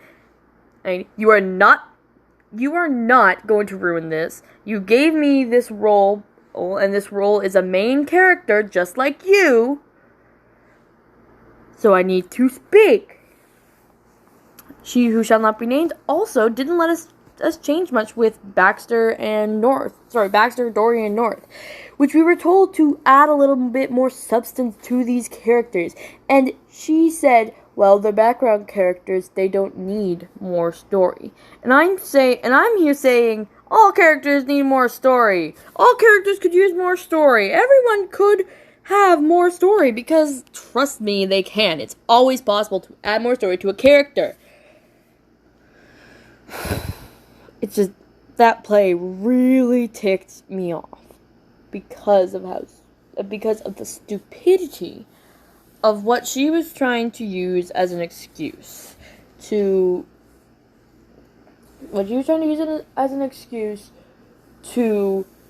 like, basically only let herself be the main, stealing the spotlight.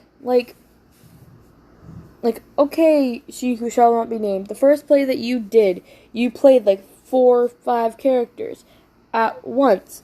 I completely understand that, but you're playing one now.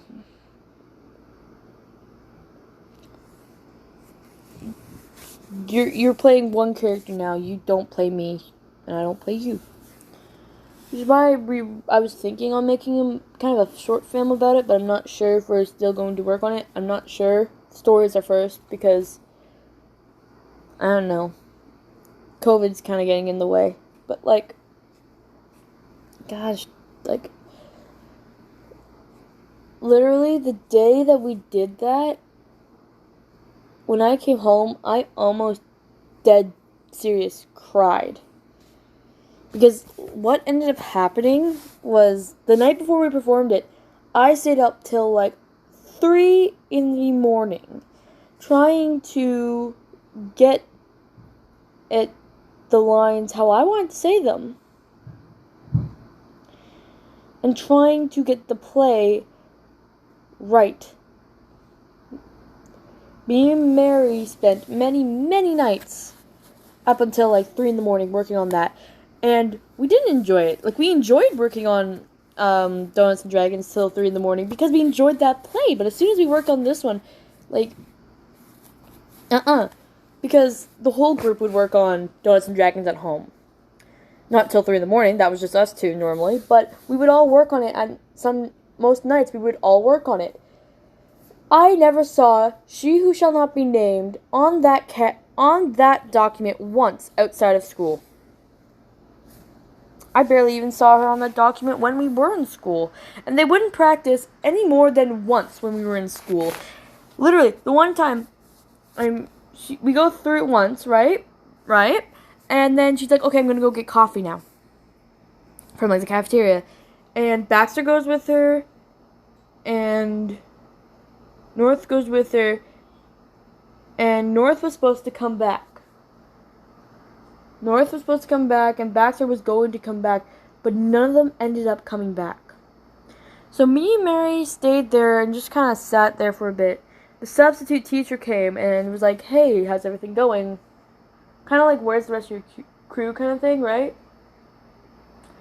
And we told him that the rest of our crew went to get coffee and didn't come back. We ended up going to lunch alone. Because the rest of our group never came back. They checked on us once and said, how's it going? Once! And I'm sitting here and I'm thinking, no wonder that play was so crappy.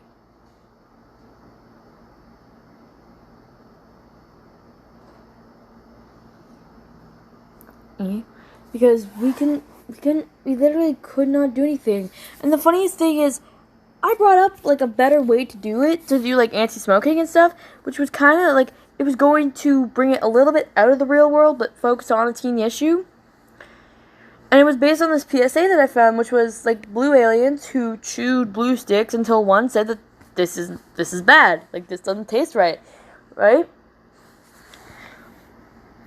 And I suggested, like, that would be pretty cool. It's like, they wouldn't, like, Mary thought it was an okay idea, and North thought, okay, like, we could think about it, and then we all kind of looked at She Who Shall Not Be Named, and she's like, well, we're supposed to be focusing on a real-life problem. Like, this isn't fantasy, this is real life. And I'm like, well, yeah, but, like, we can make this kind of fun and fantasy, because, like, it's still focusing on real-life problems. Like, yeah, but this isn't fantasy, this is real life. She kept using the exact same argument, and I'm sitting here, and I'm thinking, we're never going to get through to this. We're never going to get through to her. And we never really ended up doing that until the day we performed the play, and I was almost laughing my head off because I basically yelled my line at her so that she would know, you're not interrupting me this time. Shush. Hush your mouth. There were 3 parts to that line, and I said all 3, and I basically yelled them at her so that she would listen and she wouldn't interrupt. And trust me, I think that made the play better. I'm going to admit, I think the only good part about that play was me and Mary, because me, Mary, and Baxter, because us 3 knew that this play was not going well, and us 3 knew that, like, we're the only thing that can make this play good, because the one who played North was just kind of like, okay, I'm good with anything. Instead of, like, she never really said her opinion. Like, she kind of was always like, okay, I'm good with anything. Whereas us 3 were all, like, especially since she was rarely there. She Who Shall Not Be Named was rarely in class when we were working on the play script. And by rarely there, I mean, like, we were most of the time working on the script, and she would leave. Okay, this girl would leave us to work on the script. And I go away for 1 week, because I was really, really sick, and I didn't want to get them sick. And I come back, and she goes, oh, you missed a lot. And I'm like, no, I was watching the document, and I warned you guys, like, I'm probably going to be out for a bit, because I'm sick. Like, you guys should have known this. Like, okay, well, you need to memorize your lines. I already got my lines memorized.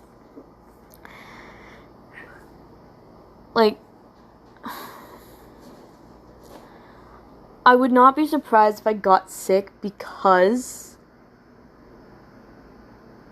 of how stressful that stupid play was.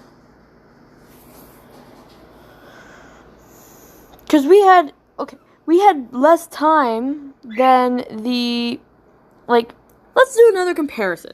I hate to compare these 2 plays because one's a really crappy one and one is a really awesome one. But if we're going to compare the play that I had a lot of fun writing, which was Donuts and Dragons, and the one that I don't even consider the name we came up with a good name, like the one with She Who Shall Not Be Named, if we're going to compare those 2, let's compare a few things. Number 1, story. Do I want to make a book out of the play, like the exact same as the play we wrote with She Who Shall Not Be Named? Heck no. Of course I want to make them out of the Donuts and Dragons one, because, I mean, I've already made 2 of them, right? Right. Yep, but the major thing is the roadblock we hit with Donuts and Dragons was somebody quit. And we had just over a week to finish this up and get our things memorized. We took one night, a big night, and we all went on the document and rewrote a bunch of parts.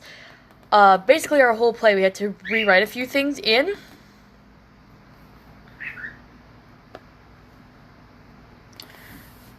And, like, but we worked around it. We had fun doing it. And by the time the day of the play came up, I was hyped to do this play. I came to school in the costume because we couldn't get changed. Well, actually, okay, no I didn't. I came to school in gym clothes, and then I got changed really quickly into the costume. And I was already prepared to do, like, I was wearing running shoes up until we did the play. And as soon as we did the play, I wore heels for the rest of that day. And I wore my beanie and everything, and it was so much fun. So much fun. Probably one of the best memories I have from that class. And number 2, but then we compare it to the other one. The roadblock we hit was like an unstoppable force hitting an immovable object. It doesn't work. Sorry, more like it's like a car hitting a tree. Okay? Because a roadblock, the one that we had with Donuts and Dragons, we could compare it to construction. We could take a detour around it, and we did take that detour, and it turned out better. It's like the equivalent of taking a detour and getting somewhere faster. The roadblock we hit with the other play was like hitting a tree with a truck. It stops the truck. You could get seriously hurt. And you can't avoid it anymore because you've already hit the tree. And so we couldn't and literally every time we suggested, let's rewrite a little bit of this, she who shall not be named said no until we were literally forced to because the teacher said that we should. And even then, she came up with most of the ideas, and as soon as we brought up another idea, she'd be like, why are you doing that? And then I would say, well, because she wanted more story with this character. And she's like, no, their background, like all that kind of stuff. And I'm just sitting here like, we wrote one, in my opinion, I'm not trying to even be biased, I'm actually legitimately comparing them to the other plays that were written. To me, I think one of ours was in the top, at least the top 3. If not, it was like first, like if not, it was the best. It was either the best or like somewhere in the top 3, right? We wrote a whole play with hitting a roadblock. We have theater experience. Both of us did. Me and Mary both did. Because we do plays in our church. And I've been in a camp for theater. We did an Annie play for a theater camp. It was so much fun. And like, we've done like the drama projects where we do the 3 Little Pigs. And in grade 8 we did the Lorax, the full Lorax play. We did the full Lorax play. We had to write a script for a rewritten fairy tale. Think of how difficult that is. We had to rewrite the end of a fairy tale to kind of like a weird ending, and how we did it was we made Princess and the Pea. She found the pea before she went to bed, and then she's like, oh, I know how this story ends, and so on and so forth, right? And so I have theater experience. She has theater experience. And let me tell you, I did not take those roles lightly. Okay? As I've already mentioned, every time I play a character in a play, I don't play that character. I become that character every single time. I literally, like, I will end up thinking of that character constantly, and when I go on that stage, the only reason I'm not terrified when I'm on that stage doing the plays, because I'm acting. And I'm not even, like, and because I am another character. There's a whole script, back in grade 8, once again, our summer play at my church, or spring play, or whatever you want to call it, that whole script was written around me and someone else. And this someone else tried to ruin the play, too. And by tried, I don't mean, like, they actually did try. I mean, like, they kept doing stuff that was throwing us off course, like this, blah, blah, blah, blah, and that's not a cue, like, trying to give cues, even though that's not helping. I've been in groups where things don't work. I've been in groups where I've questioned stuff. You can question, but do not tell me that you would, like, we have experience. What experience do you... Like, I literally want to walk up to her and say, what experience do you have in drama? And I would have asked that, but I was being polite. And I said, and I'm just, like, now I'm wondering, what experience does she have in trauma? What experience do you have? That's right. Don't have any. Or not much, at least. Have fun with that.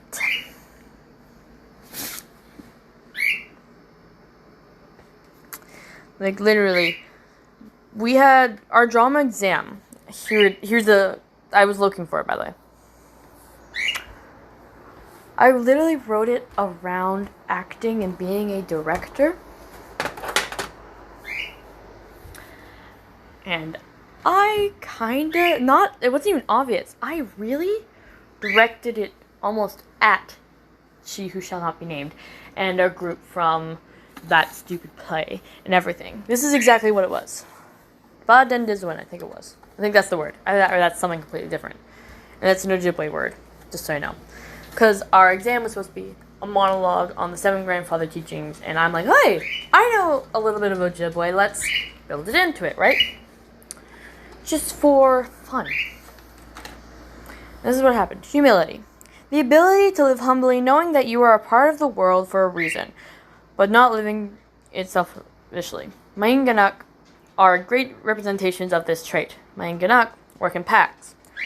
Hunting, living, protecting, they all have each other's backs. And don't try to one-up each other. I didn't do what I just did, but like, you see how I'm kind of like pushing, there's the thing here. The ultimate shame for Mangan is to be outcasted, banished from the pack. Like us as humans, we have learned to travel in packs, small cliques, or friend groups. Living with humility is living fairly and knowing your place in said group. Though both are groups and the wolf packs, a leader will emerge. They still know their places, and instead of bossing around, they lead. Leadership is as much a part of humility as you are a part of the world. Leadership is different than being a boss, but a boss can be a leader. Confused yet? Don't worry, let me explain. Let's take something most of us can relate to. Directors. A good director for plays, operas, and musicals lead their actors and actresses to work together to make some awesome, beautiful pieces of art. A director also knows their place, as stage director and director are different, and a good director stays in his role. Actors and actresses with these kind of directors learn to be their roles instead of playing them. And don't envy those who get more important roles. Actors and actresses with major roles have humility. They treat their fellow cast members as people and friends, not some underling that doesn't matter.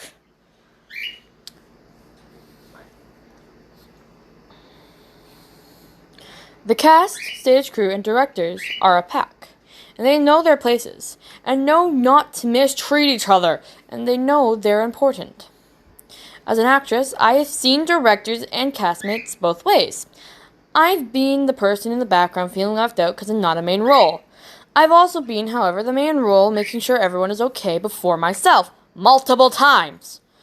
I've seen my own friend talk down to another classmate or castmate who was playing a lesser role. We were almost ready to write them out, but I've also seen members of either major or less important roles or being talked up in a way by cast members of either major or less important roles. When I play a main, I am the role. My director leads us in what we're doing, and we treat each other as a pack, as a family. We know where our character falls, and that they are all important, no matter the role. Good plays and musicals have humility. They're the kinds that afterwards you go for ice cream together. They're the kinds that will take pictures at the end. And they're the ones where everyone is treated as equals, not outcasts. Humility and leadership go hand in hand in this world. We're all a pack. We need each other. So in the words of Tim McGraw, always stay humble and kind. And that was my monologue. I didn't exactly, I didn't do, what's the word? I didn't highlight the words that I did.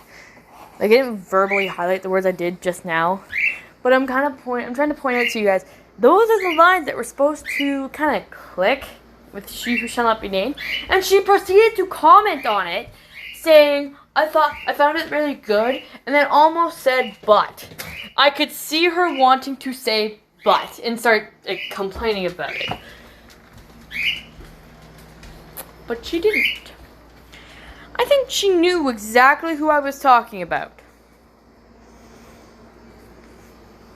Like, I'm sorry I went on a huge tangent here about the plays, but like, it has to be said. I can't do my shtick, my stuff, at all if I'm stuck in a play that is mainly, like, I can't write a play if you won't let me write, is basically what I'm trying to say. If someone won't let me write a part of the play, I can't write the play. It will be written by someone else. And I'm okay with that, when it makes sense. Good directors, or people who are trying to be directors or leaders, which is what She Who Shall Not Be Named was probably trying to be, know that criticism is okay, and you can, talking with your cast and your crew is often probably one of the best things you can do. What else can you do, you may ask? Perfect question to ask right now. Let me tell you. The perfect thing that you can do is involve your cast and your crew in the decision making. If your cast member has a suggestion for how to say a line, listen to them. However, if you disagree with it, don't just say no or that's not needed. Have a discussion about it, you know? You understand? You hearing me right now? Like, jeez. Legit, I bet you that, like, as soon as the reason why this person was trying so bad to interrupt me is because I'm going to admit, I probably shouldn't have, but I took charge of that play. Because, well, I'm gonna say it, I'm a natural born leader. I want to be a leader, and I want everything to end well. And I'm saying that if I didn't take over as leader, quote unquote, it wouldn't have worked. It wouldn't have ended well. And I'm thinking that because I actually took charge and said, we are changing this play because we got in trouble for it, and we are told to change this play, so we are going to change this play. Because I was actually very stern about it, we are changing this, I think they almost felt threatened. So I ended up, she tried to take back her control. And basically I'm just kind of sitting here like, funny. You're trying, but you're not winning. And the only reason I'm super I feel bad for this person, okay? I feel bad that because She Who Shall Not Be Named seemed like a good person on the outside. But as soon as we actually got to know them and had to work with them, my goodness gracious, didn't work very well. At all.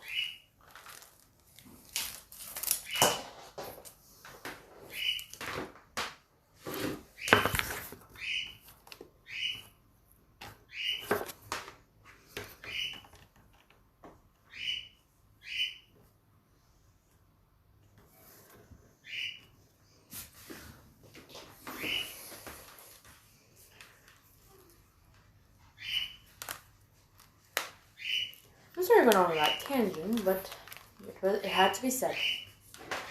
Had to be done.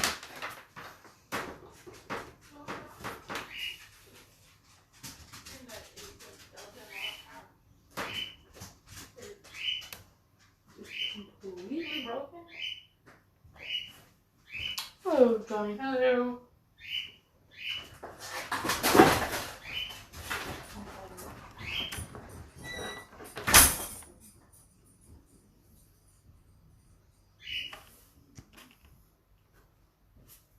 it was just, nah.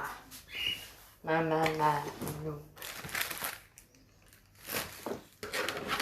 And that's why, normally, I don't mention that play. Ever. And I mean ever. But unless someone asks, how did your second play go? Let's say if they were in the drama class this year and they're like, how did your second play work? Normally then I answer, you don't want to know. Because trust me,